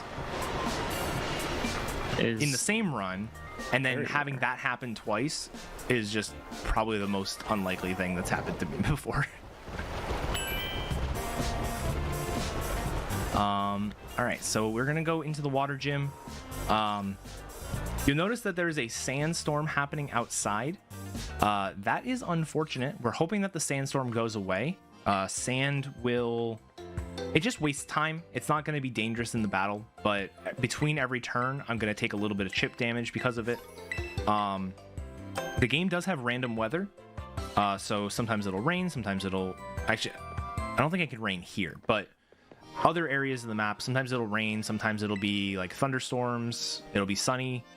Up in the mountains, it'll be blizzardy. Here it can be sandstorm. The important thing is, what is the weather doing when the battle starts? Once the battle starts, whatever that weather was will not change. Visually, it can change. It can be raining and then stop raining, but the battle will still act as if it's raining. And so the same thing will happen here if it's sandstorming. So you can see the sandstorm happening now. If this stops before the battle starts, during the cutscene, we won't have to worry about it. If it's there when the battle starts, we will have to worry about it, even if visually the sand goes away. I kind of, just for effect, want that to happen. But if the sand happens to stop during the cutscene, I'm perfectly okay with that too. How much time does the sandstorm lose you? It's about like 8 seconds. I want to say it's about maybe 4 or 5 seconds per hit, and you're gonna get hit twice. So it's not bad. But it's one of those things, like, we're one-shotting everything, so losing time in fights is just really unfortunate because, like, everything is one-shot. There's no RNG in the battle. It's just this external stuff that'll happen sometimes. And that is the start of the battle. So yeah, the sand will persist.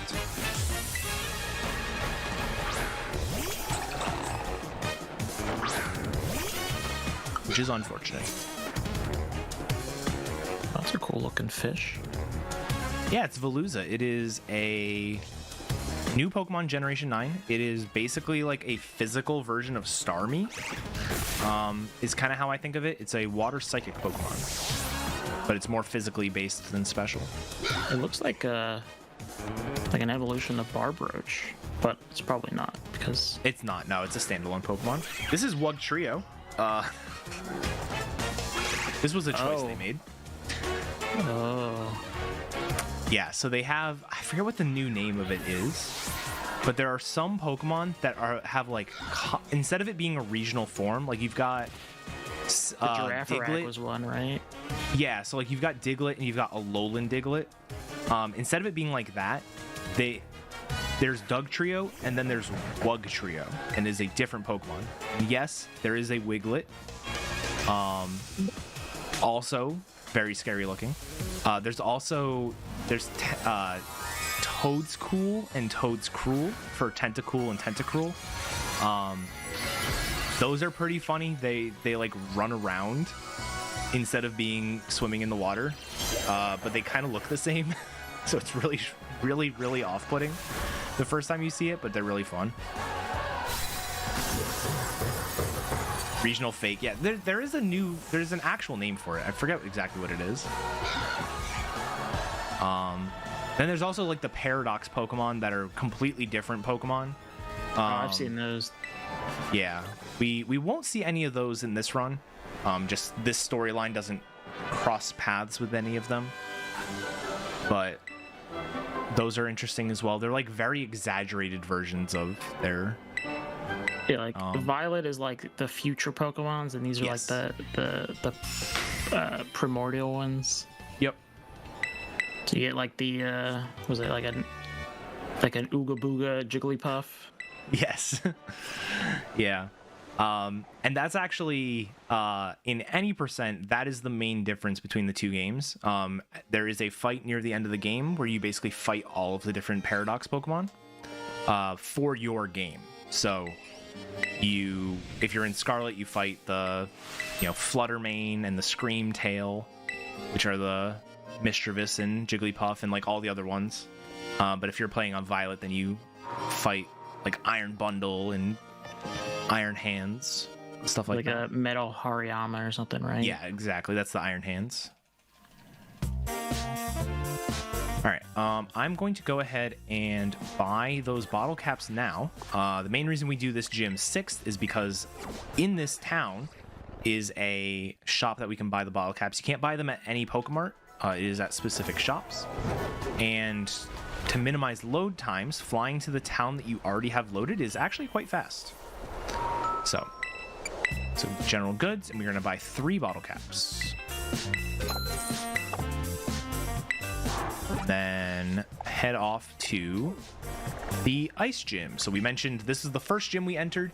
We started the gym challenge, which was a skiing minigame, but we never did it. So now is our time.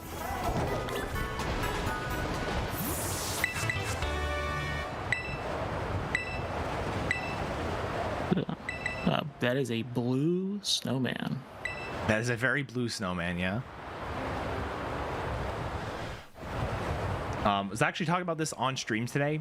I still don't know what the fastest way to go down this mountain is. Have you tried down? Well, you'll kind of see what happens. There's like some angles you hold will make you go faster than others, but like they're not all intuitive, and yeah, it's kind of strange. So this is like the fast way to go down. But then you can also like go to the side. You're allowed to miss gates. You have a certain amount of time you have to get it under. So I have to do this in under 1:30. And every time I miss a gate, I lose 5 seconds. So it's kind of impressive that this Pokemon's skiing on snow by sliding his hands. If it was ice, it'd probably be pretty painful. Oh, yeah. Yeah, and that's the whole gym puzzle. This is the 8th gym, by the way. Other ones have all these battles and stuff. This one is just like go down the mountain. And I'm sure there's a way to spend too much time there, but even with missing all those gates, I still had 25 seconds left, so. Oh, I made a mistake. That's okay. I will show you why we don't fight Nemona typically. I was supposed to put Lechonk in my party and sacrifice it, but I forgot. Oh, so now you have to win instead of lose. Yeah. I mean, if there's a way for me to lose, I can try. I'm just trying to think if there even would be a fast way for that to happen.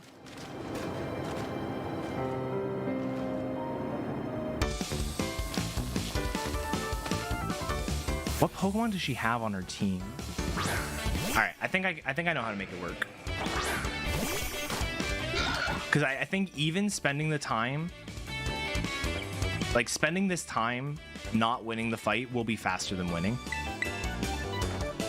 She should have a Palmo on her team, or a Palmot, which is an electric type. That Rock Slide miss was not the way. Come on.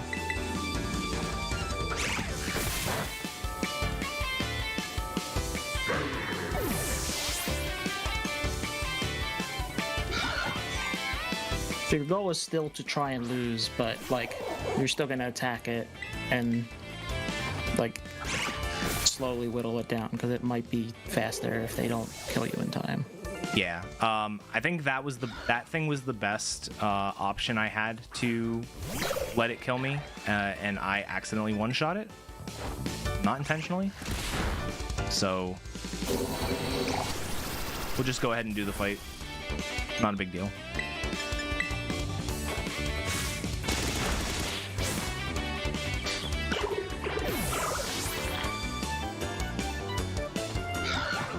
But yeah, this right here, there's a cutscene before her final Pokemon. She's going to terrastalize it. This is the reason why we opt to lose these.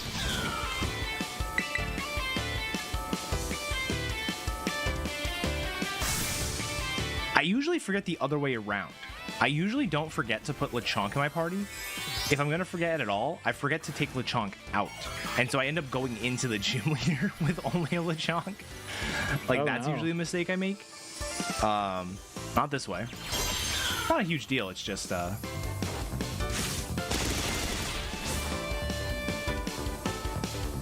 just a little bit slow. Rip in peace, Weed Cat. It's the Star of the Path of Legends category. All right, I want to check something.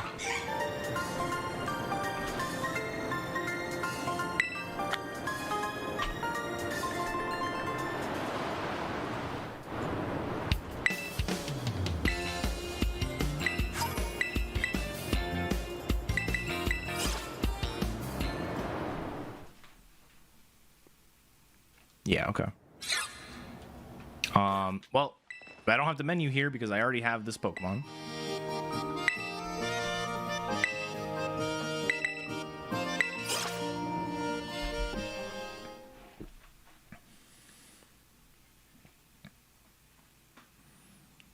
So I guess I didn't.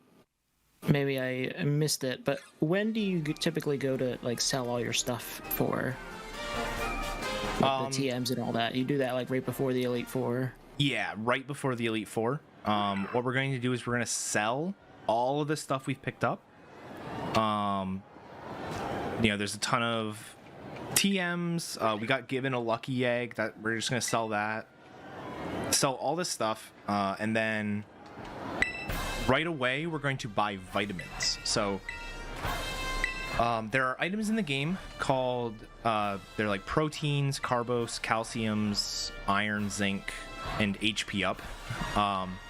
They are basically a way, so there are two main components to your stats that are like unique to a specific Pokemon. So like a Pokemon species, all Flamigo have like decently high attack, right? But my specific Flamigo has its own set of IVs and its own set of EVs. EVs are effort values, and you basically gain them as you KO Pokemon. So by KOing this Frostmoth, I'm probably going to gain like 2 special attack AVs. I don't know if that's actually what it is, but something along those lines. And what we're going to do is buy those vitamins, because those vitamins, each one will give you 10 EVs in a stat. And we're going to buy 12 proteins and 6 carbos. It's going to give us 120 EVs in our attack and 60 EVs in our speed.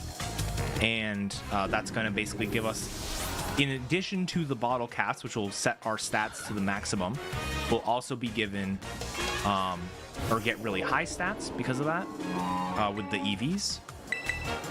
And then be able to have the right stats for everything else in the run. Speed is probably most important because, so like if your attack is bad, it's still possible for you to KO something by just getting lucky on a damage roll. If you're outsped by something, there's no amount of luck that's going to help you. Like you're just slower. Like it's going to go first. So you always want your speed to hit that threshold and then get your attack up as high as possible. And so yeah, we're going to do that. This is a strategy that actually wasn't possible prior to Generation 8. Starting in Generation 8, it works the way it does today. But before that, if you could only use vitamins up to 100 EVs in a stat. So your stat can have anywhere from 0 to 252 EVs, but the vitamins only worked up to 100. So once you hit 100, you had to get them manually. You could not pump vitamins in. But they changed that in Generation 8, so now you can go literally from, if you have 26 vitamins, you can go literally from 0 to 252 just by using the items. And it works like a charm. The only problem is the vitamins are very expensive. They are 10,000 Poké-Dollars a piece. So that's why we needed all of these TMs. Even though we're only buying like 18 of them, that's still 180,000 Poké-Dollars. Well, just like real life, steroids are expensive. Exactly. But before we do that, we are going to take a quick little detour to grab that Hariyama I was talking about.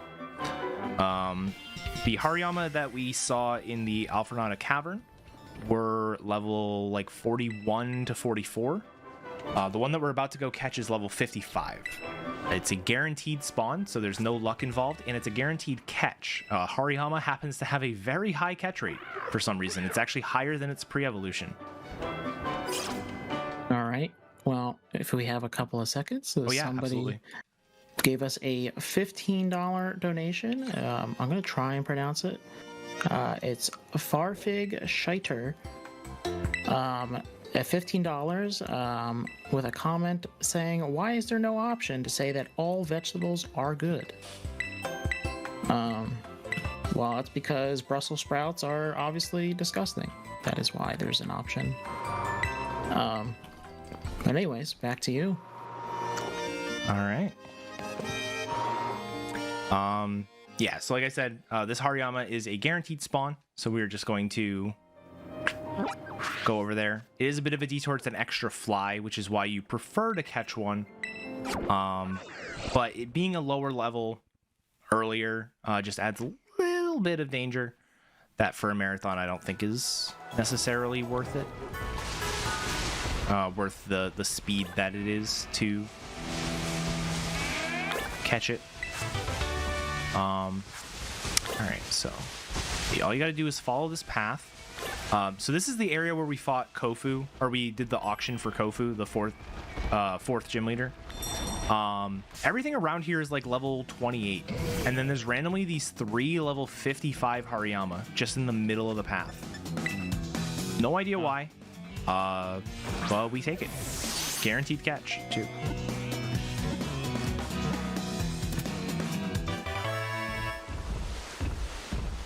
You ever like to think up like weird lore reasons as to why they're just like a higher level Pokemon? You think they're like mob bosses, and they're just like, they must be. They're just like, yeah, we're protecting the Pokemon here. All the Pokemon need to pay a fee to, you know.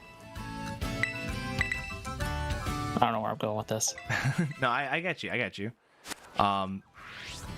Yeah, no, usually it kind of makes sense thematically. Like in that cave over on the right, there's like a really high up on a cliff, like level 65 Garchomp. And so he's kind of like the ruler of the area, you know? But these 3 Makuhita are just in the middle of the path. You're going for a walk, you know? All right, so here's our hyper training. Like I said, because we're over level 50, we can do that. I'm going to use 3 bottle caps. We're going to raise our HP, attack, and speed. So another thing I just wanted to point out is, I guess, when did they start making it so you could just change your moves out whenever instead of going to like a move raider at a specific town?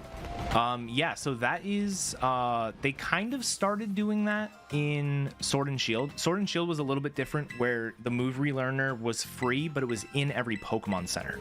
So you couldn't just do it from your menu, but you could go to a Pokemon Center and change it there.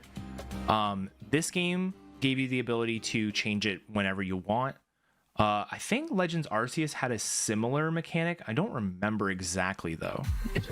Yeah. Also, yeah. I was also gonna say, is this critical? Like, absolutely. Definitely made a cameo in this game. It's uncanny. It's just him. He's also wearing a tank top in an icy mountain town, which is a bold decision. Yeah.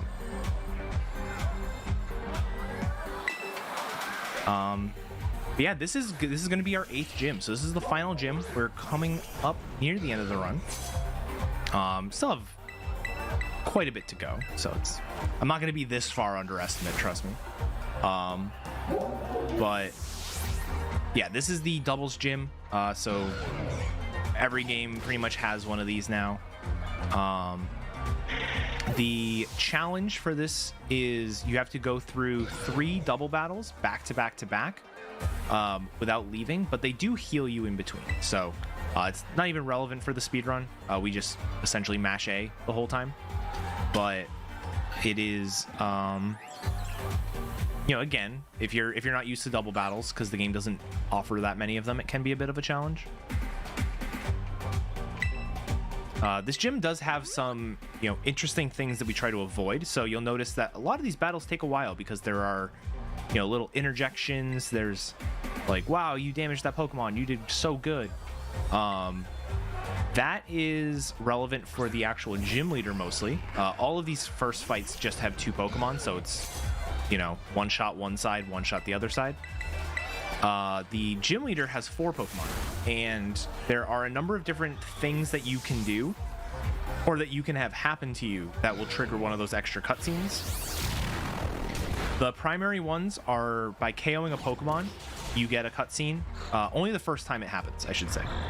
But KOing a Pokemon, you get a cutscene. If you use a super effective move, you'll get a cutscene. If you get a super effective move used against you, you'll get a cutscene. If you deal damage but don't KO the Pokemon, it'll be like, wow, Rhyme really toughed it out. And there's also a cutscene when she sends out her final Pokemon. And so we're going to navigate the fight in such a way that standardly you'd probably get 3 cutscenes if you just did it without thinking about it. But we're going to end up with only 1 because we're going to not use any super effective moves. We are going to KO a Pokemon, which is going to be 1 cutscene. It's kind of hard to avoid that one.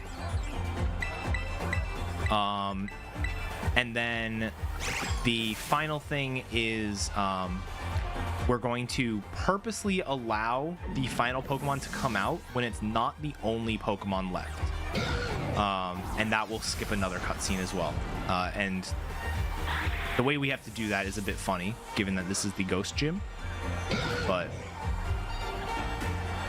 we'll see.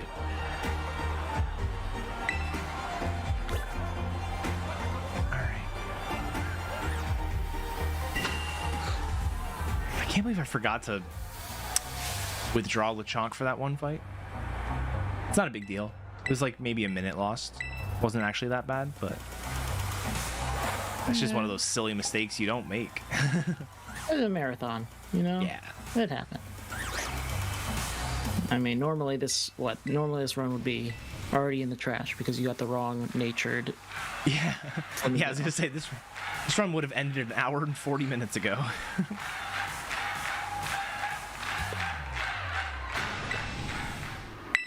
Also, for everybody just joining, this is Eddaket running Pokemon Scarlet is the Victory Road category. We are only $15 from $2,700. So thank you for everybody who has donated. The charity that SDAT is representing is Save the Children. And yeah, Save the Children leads a massive worldwide effort that helps reduce newborn deaths by over 40%. It's about 1.5 million babies each year, and a lot of babies. That's awesome. Kitsune is also asking which leader in Scarlet Violet is your favorite, and I guess also does that include Elite Four as well? So I will give 3 answers. So, including both gym leaders and Elite Four, I think my favorite is Larry. That's the common answer you're probably going to get, so I will give a different answer as well. I actually really like Katie, who is the bug gym leader. It's the first gym leader. I like her because something I really like about this game in general, but like I just feel like it's done the best with her, is all of the gym leaders are just like people in town with other jobs that they just happen to also be the gym leader. And so like Katie owns a bakery. She runs a bakery. And then it's like you have to take her away from her bakery job to go fight her, and then she goes back to her bakery job. And I just think that's such a cool concept. I think like all the gym leaders pretty much have that kind of dynamic as well. I just think it's executed best with her. And then for Elite Four members, I think Rika is my favorite. And I will say it is pretty rough that in the Pokemon economy that you have to work 2 jobs to sustain a living, because was not the case, No. for every other generation. So you used to be able to just sit in the back of that gym waiting for people to come up and talk to you for days. Well, except like in red, blue, yellow, all right? Like the 8th generation, the Viridian was just like, nah, I'm just gonna step out I'm not gonna be here. I'm gonna go on a vacation for a couple of months. Yep. Yeah. All right. So this is Mimikyu. Mimikyu is a Generation 7 Pokemon. Most people probably know it by now. It has an ability called Disguise, where it cannot be knocked out from full. You have to break the Disguise first. So what we do is we break Disguise on turn 1. And I mentioned that Rhyme has 4 Pokemon. So if she sends out her final Pokemon as it, like, by itself, there will be an extra cutscene. So what we actually do here is we want to get rid of the Houndstone and then use a fighting move against a ghost. And by using a fighting move against a ghost, it'll do nothing, which means the Pokemon will stick around for an extra turn, meaning the final Pokemon doesn't come out by itself, and we end up skipping that cutscene. And it's very important that we do 0 damage as opposed to just not killing it, because there is a cutscene associated with, like, Rhyme taking damage but hanging on that we can avoid. So it's one of those small things, but it's when this was like, this actual strategy was figured out, it was like, oh, that's really cool, and it became like applicable to any percent. And it's like one of those things that you don't think about a cutscene triggering as being like something you can avoid. It's just like, it's a scripted battle. There's a cutscene in between everything, but you actually can do something to avoid them, which is pretty cool. It is a little rough that like this whole battle is kind of like you're just walking on eggshells, though, right? Yeah. Yeah. The strategy you have to do if you are if you get the lower level Hariyama, you actually have to. You don't have enough power to one-shot everything here, so you actually have to use the move Belly Drum, which lowers your health. It cuts your health in half, and then you end up having to like take hits as you Belly Drum. And if you get hit too much, you have to heal, which gives you an extra turn, which gives you an extra cutscene, and so it's like, it ends up being a whole thing. It optimally is faster, but it sometimes won't be. Yeah, this is where I guess like where you said like routing this fight must have been like super fun and interesting, but actually doing it is a pain in the butt. Yep, exactly. All right, so now is when we're going to do our big selling and then our big shopping. And my 2 favorite quality of life features that they've, I think, ever added to Pokemon, we're going to see in the next 10 minutes. And the first one's going to be right here on this shop. This is something I don't think I would have ever asked for, because I don't know if I ever would have thought of it. But now that it's in the game, I don't know how they didn't add it sooner. I'm hyping this up. It's really not that big of a deal, but to me, it's very cool. So I will show it here. We're going to fly to the town that we're currently in. It's just faster than walking down there. And then we are going to go to the Pokemart. We're going to start selling stuff. And we're going to hit the plus button, and we can multi-select. So I can queue up a bunch of things to sell. Oh, that's super nice. And not sell them all individually. So we want to sell this, sell it all at once, and we're good to go. You can sell things in bulk like that, and you can buy things in bulk like that, and it is so nice for the speedrun. And it's honestly, it's like, I don't know how they didn't do this earlier. We want to do 12, 6, and then as many X attacks as possible. I still somehow ended up with 10,000 more Pokédollars, even though I picked up 1 less item than earlier today, but whatever, we'll take it. And now we're going to go to the Pokemon League.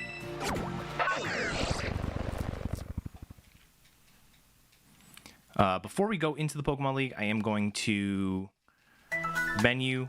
Normally I menu when I'm in the Pokemon League, but If I forget this one, this is a really bad one to forget, so we're just going to do that. I'm going to use proteins and the carbos. Like I said, that's boosting my attack and speed. So now, in addition to them being perfect because I used the bottle caps on them, they also have been increased as if I KO'd a bunch of like physically bulky or physically like strong Pokemon as well as like fast Pokemon. Just So- at the expense of a lot of money.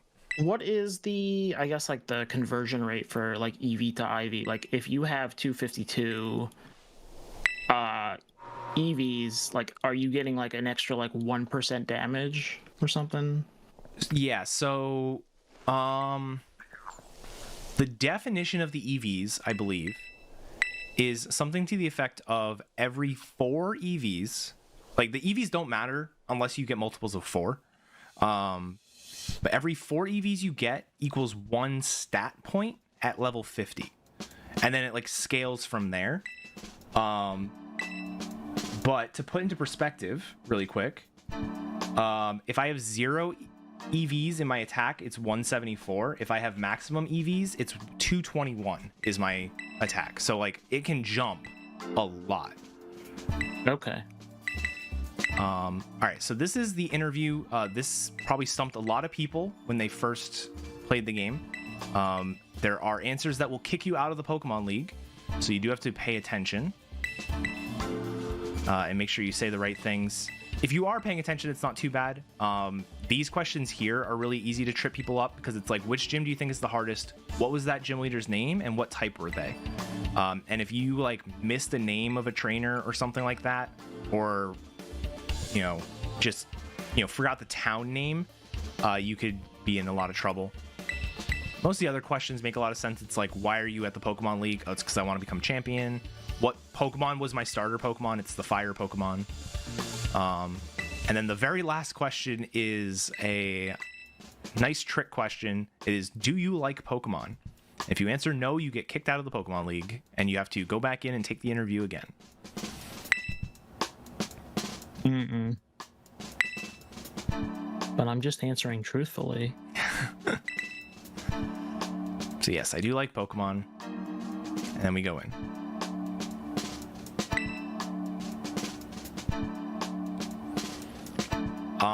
All right, so throughout this entire run so far, I've actually only used 1 X item. So X items are a staple, an absolute staple in Pokemon speedrunning. We use X items all the time.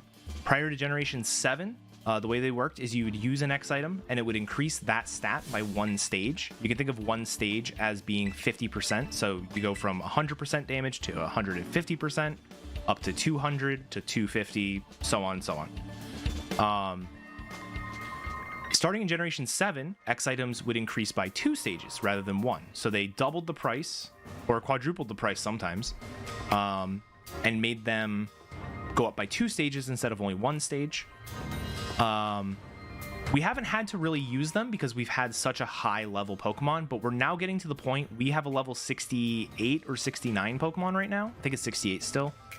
And we're going up against level 50, high 50s. So we're still over leveled, comfortably over leveled, but our damage is going to start to lack a little bit. So we are going to start using these X items. I only bought X attacks. I only need 6, and I bought 19 just because that's how the money worked out. Ooh. But yeah, every one of these fights is going to be roughly the same. Every one has its own little bit of danger. We're going to go ahead and go into our bag, use an X attack. It'll increase our attack by 2 stages, effectively doubling it. And then we need to survive the hit from the lead Pokemon. In this case, we actually need to survive the hit against both the lead Pokemon and the third Pokemon, because the third Pokemon in the fight has the ability Sturdy, meaning it cannot be knocked out in 1 hit. So I'm waiting for that Future Sight attack. It should do about half to me, which is a bit scary because, it's going to do half to me and then another Pokemon's going to damage me as well. But just kind of how we have to do it. History crit, yeah. Yeah, I did a bit over half. That is Just what happens sometimes. So now we have to take a hit from this Donphan. Donphan should go for Stone Edge. Stone Edge missed. Perfect. It's 80% accurate. I would have lived if it did not critical hit. It's a high critical hit rate move, meaning it's 1 in 8 to crit instead of 1 in 24. But still, most of the time, I will live that hit, which is why it's a acceptable risk to go for. But it missing is even better. So you know what? We take it.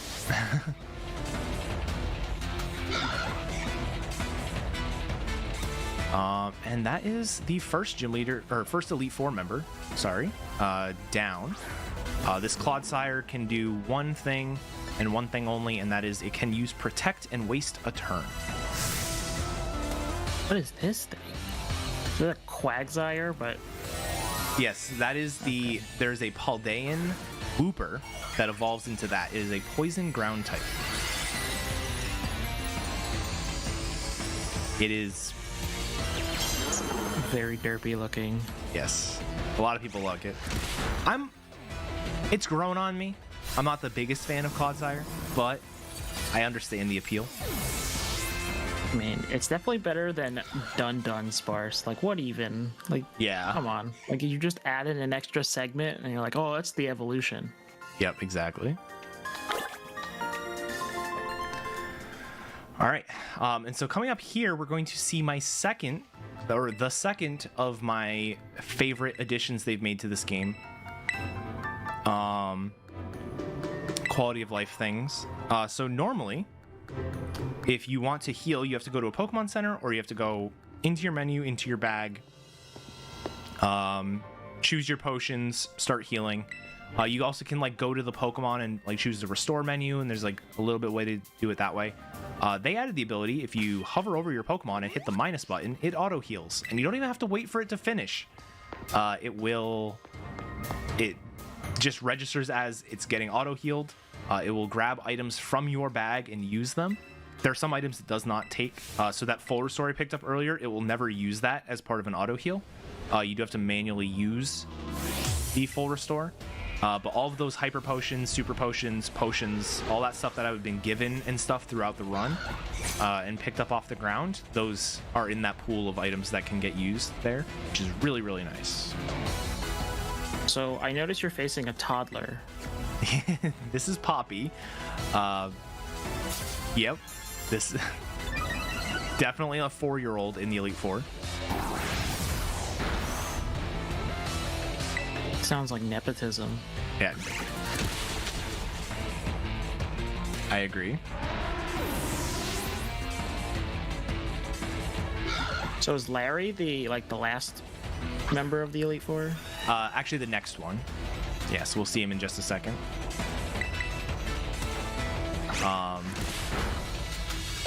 We do have another sturdy Pokemon in this fight, but we've actually kept the kind of not so great move, Double Kick, this entire time, specifically for this.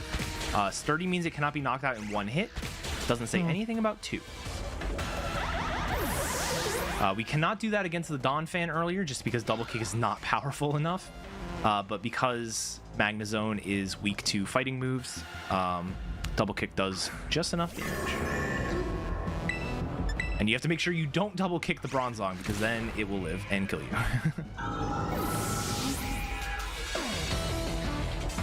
Alright, and then this is my favorite Generation 9 Pokemon. I think it's a lot of people's Generation 9 favorite Pokemon. This is Tinkaton, Big Hammer.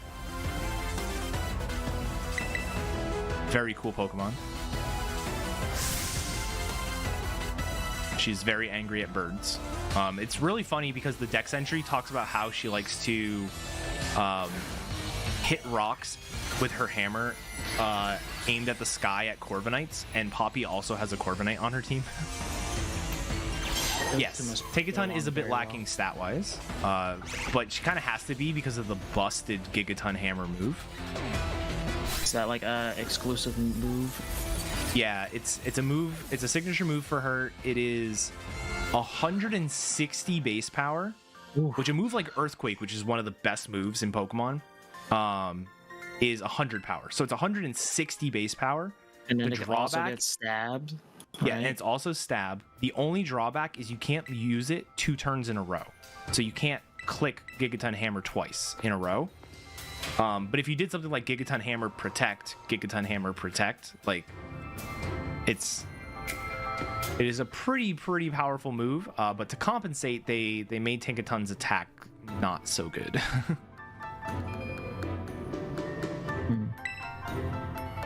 Well, I mean, you could like I don't know, right? You could Helping Hand swap it out, right? Or is there any move that like transfers over? Because I know like there's like that whole like ninja-esque speed and then use Helping Hand and then Baton Pass or something like that. Oh, there I might know be that was something. like a strat. There might be something with like Copycat that you could do. It's been so long since I've even dabbled in competitive Pokemon that it's like that strat was like, Yeah. Speaking of Baton Pass, actually, I'll go to Baton Pass in just a second. First, this is the third and final fight that our ability is going to come into play. Unfortunately, with our attack getting dropped by Intimidate, we just have to set up twice here, which means even though we could go through here with no damage a lot of the time because of Sunny Day, we do have to set up an extra X attack, and we will take a hit from usually Air Slash here, which does quite a bit, but not a big deal. It just means that we have to heal after the fight. But Baton Pass. So Baton Pass is actually, so for anyone who doesn't know, Baton Pass is a move where you can take all of your stat changes, and I think some other things like maybe substitute. I don't know. I don't remember exactly how it works, but you can take all of your stat changes and pass it to a Pokemon that switches in for you. So that's what the move does. We have a concept in Pokemon speedrunning called Baton Pass, where the idea is it is a Pokemon run where every gym leader and every Elite Four member and every champion, you have to use a different Pokemon. So I cannot use Flamigo for every gym leader. I could use it for 1, but I cannot use it for 2 or all 8 or anything like that. It's a pretty popular challenge, especially in like earlier Pokemon games, but some of the later ones like Let's Go has a good Baton Pass category and things like that. There's actually a group of us that are working on Baton Pass in this category. No one's done a run yet. We literally all just sort of started working on it yesterday. But I figured I'd mention that because I don't know, it is kind of Scarlet Violet speedrunning is a lot of be over leveled and just steamroll everything. But if you're constantly have to change your main Pokemon throughout the run, you can't pump all those candies into the same Pokemon, just because then you wouldn't have candies for other Pokemon. So if that's something you're interested in, like I said, there are a bunch of us that are working on that right now. So it could be pretty interesting. You're gonna see some wacky Pokemon. In Let's Go, there are Pokemon like Magmar that shine because of it. Just Pokemon you wouldn't think are good can be good in a situation like that where you're forced to use other things.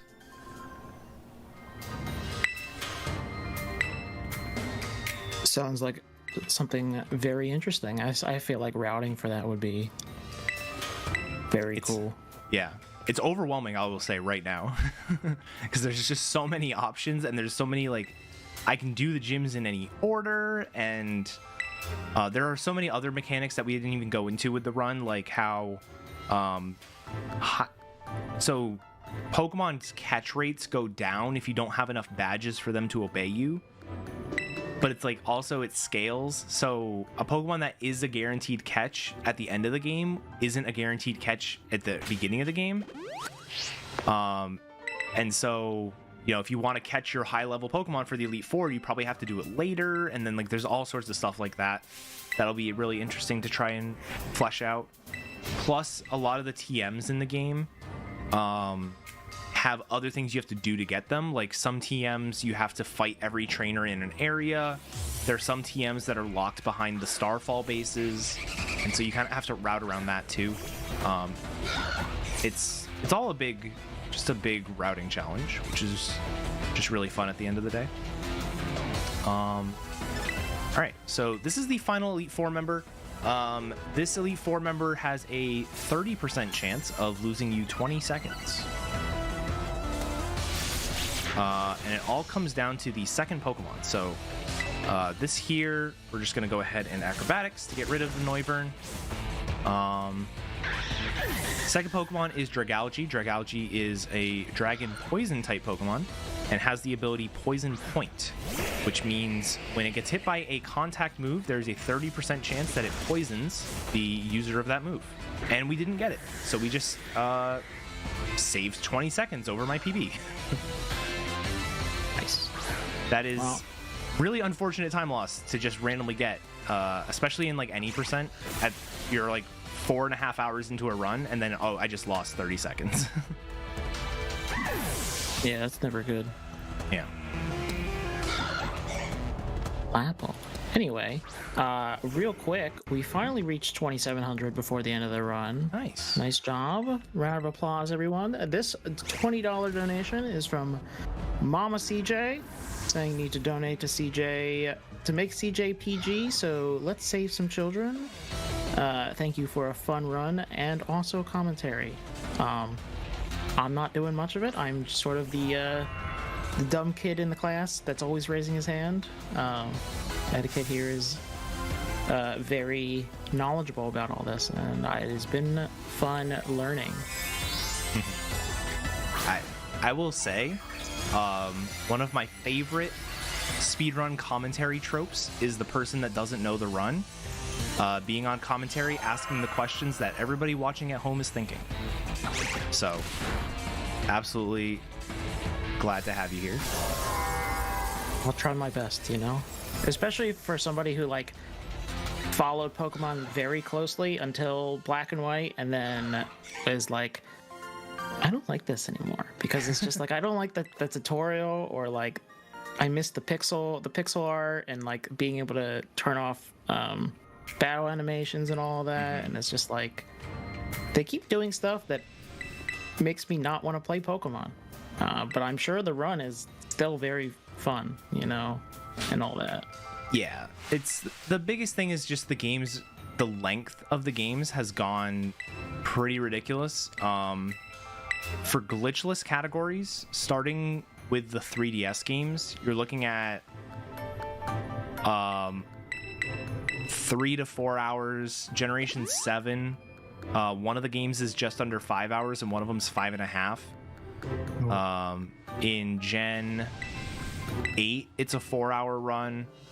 Legends Arceus is 4 hours. BDSP is a bit over 3. Like, these are long games, and a lot of it comes down to cutscene stuff that you just can't skip. And it's just, just like it is what it is at the end of the day.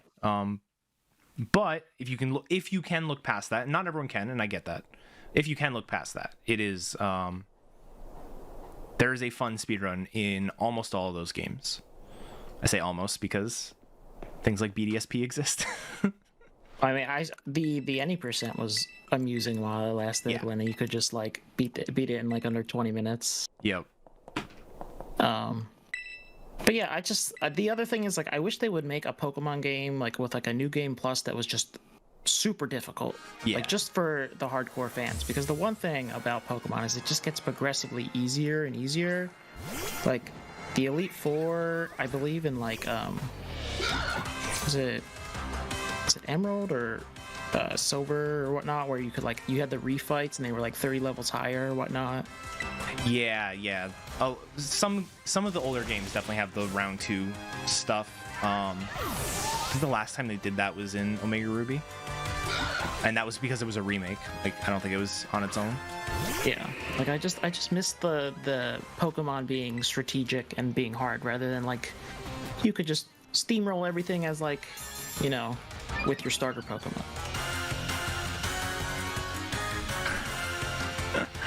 All right, so this is the champion fight. Gita is honestly kind of a pushover. A lot of people feel that way. She has a team full of Pokemon that are just like, why is this on a champions team? And even then, she has them like in the wrong order. There's a Pokemon that when you hit it, it sets up toxic spikes that she always sends out last. And this Pokemon here has a really cool ability where it gains power based on the number of Pokemon on its team that have already fainted, but she doesn't send it out last. She'll send it out randomly in the middle. The one thing for speedrunning this fight that's very important is that you do not, by any circumstances, set up on the first Pokemon. The first Pokemon in this fight is an Espathra that has the ability Opportunist. Opportunist will copy stat changes made to the opponent, so if I boost my attack, its attack will also go up, which is fairly slow, but it also has this move called Lumina Crash, which will drop. It's guaranteed to drop the opponent's special defense. So it's in addition to it gaining stat boosts, you're also getting stat downs, which is just super slow. So you set up on the second Pokemon. The second Pokemon can either use Bulk Up or Play Rough. Bulk Up is better because it doesn't damage you. This fight is scripted to have a couple of cutscenes if you use a super effective move, if she uses one, and so on. I happened to get Play Rough miss 2 times in a row today, and Play Rough miss is the best thing that can happen. If she hits Play Rough, she goes, haha, I used a super effective move. But because she missed it, there was no cutscene. So there you go. Yeah, that is the champion. We still have one more fight, so the run is not over, but we are done with the Elite Four and the champion, and it was relatively easy.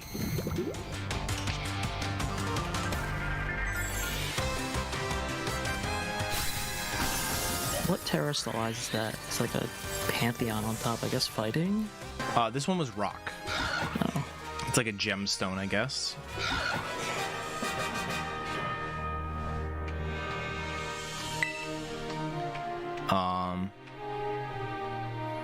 Yeah, most of the Terra, the hats for the Terra Pokemon are pretty good. I always mix up Fairy and Psychic for some reason. Is the balloons flying type? Yep, the balloons That's is flying. very cute. Yeah, I like that one a lot.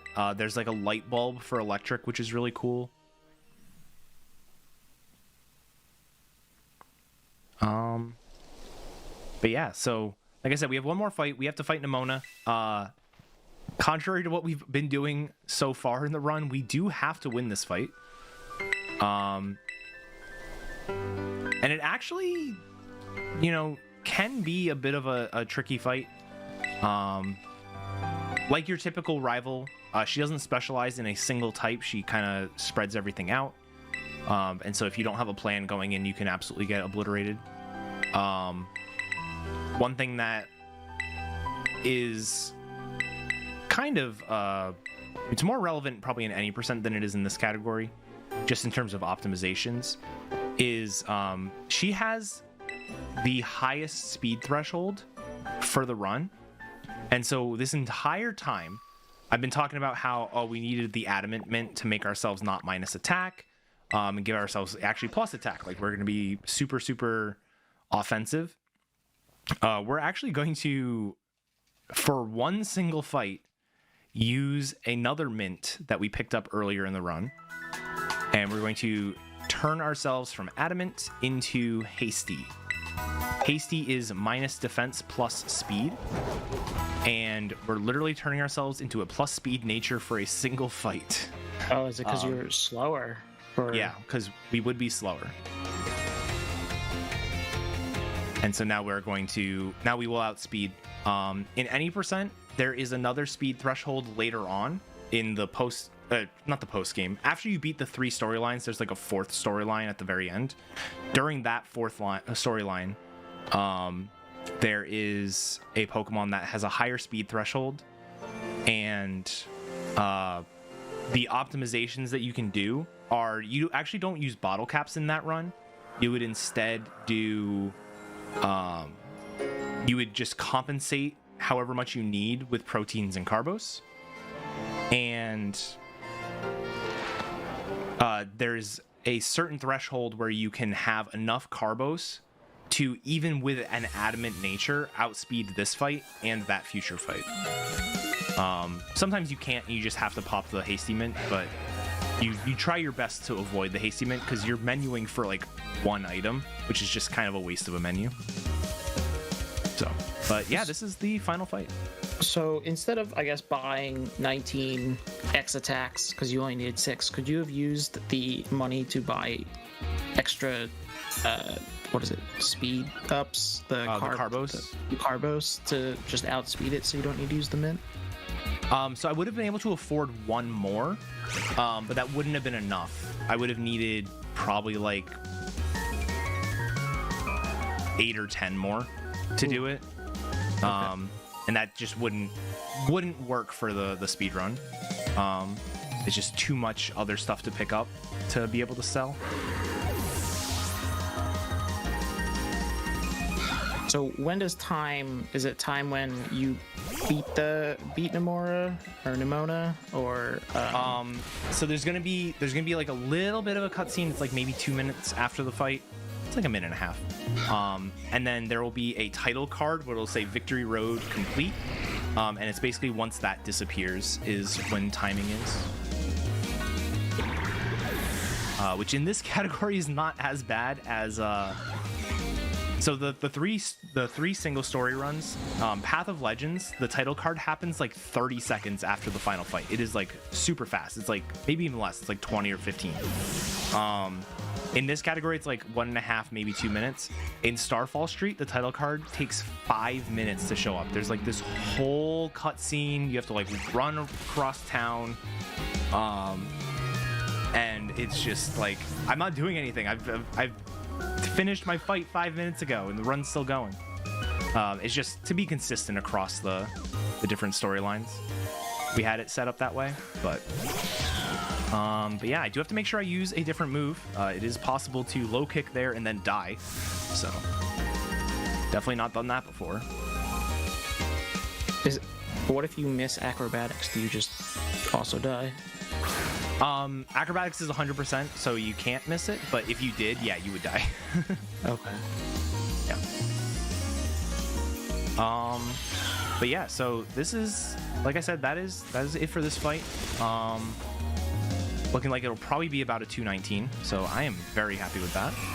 My PB's like a 215, so we all know how Pokemon can go. But yeah, I guess during this last minute, I'll do my sign-offs. Thank you, Speed Docs, for having me. For anyone who is interested in Pokemon speedruns, there is another Pokemon run right after this one. I highly recommend you watch it. Blue Magma is showing off Pokemon Ruby, any percent.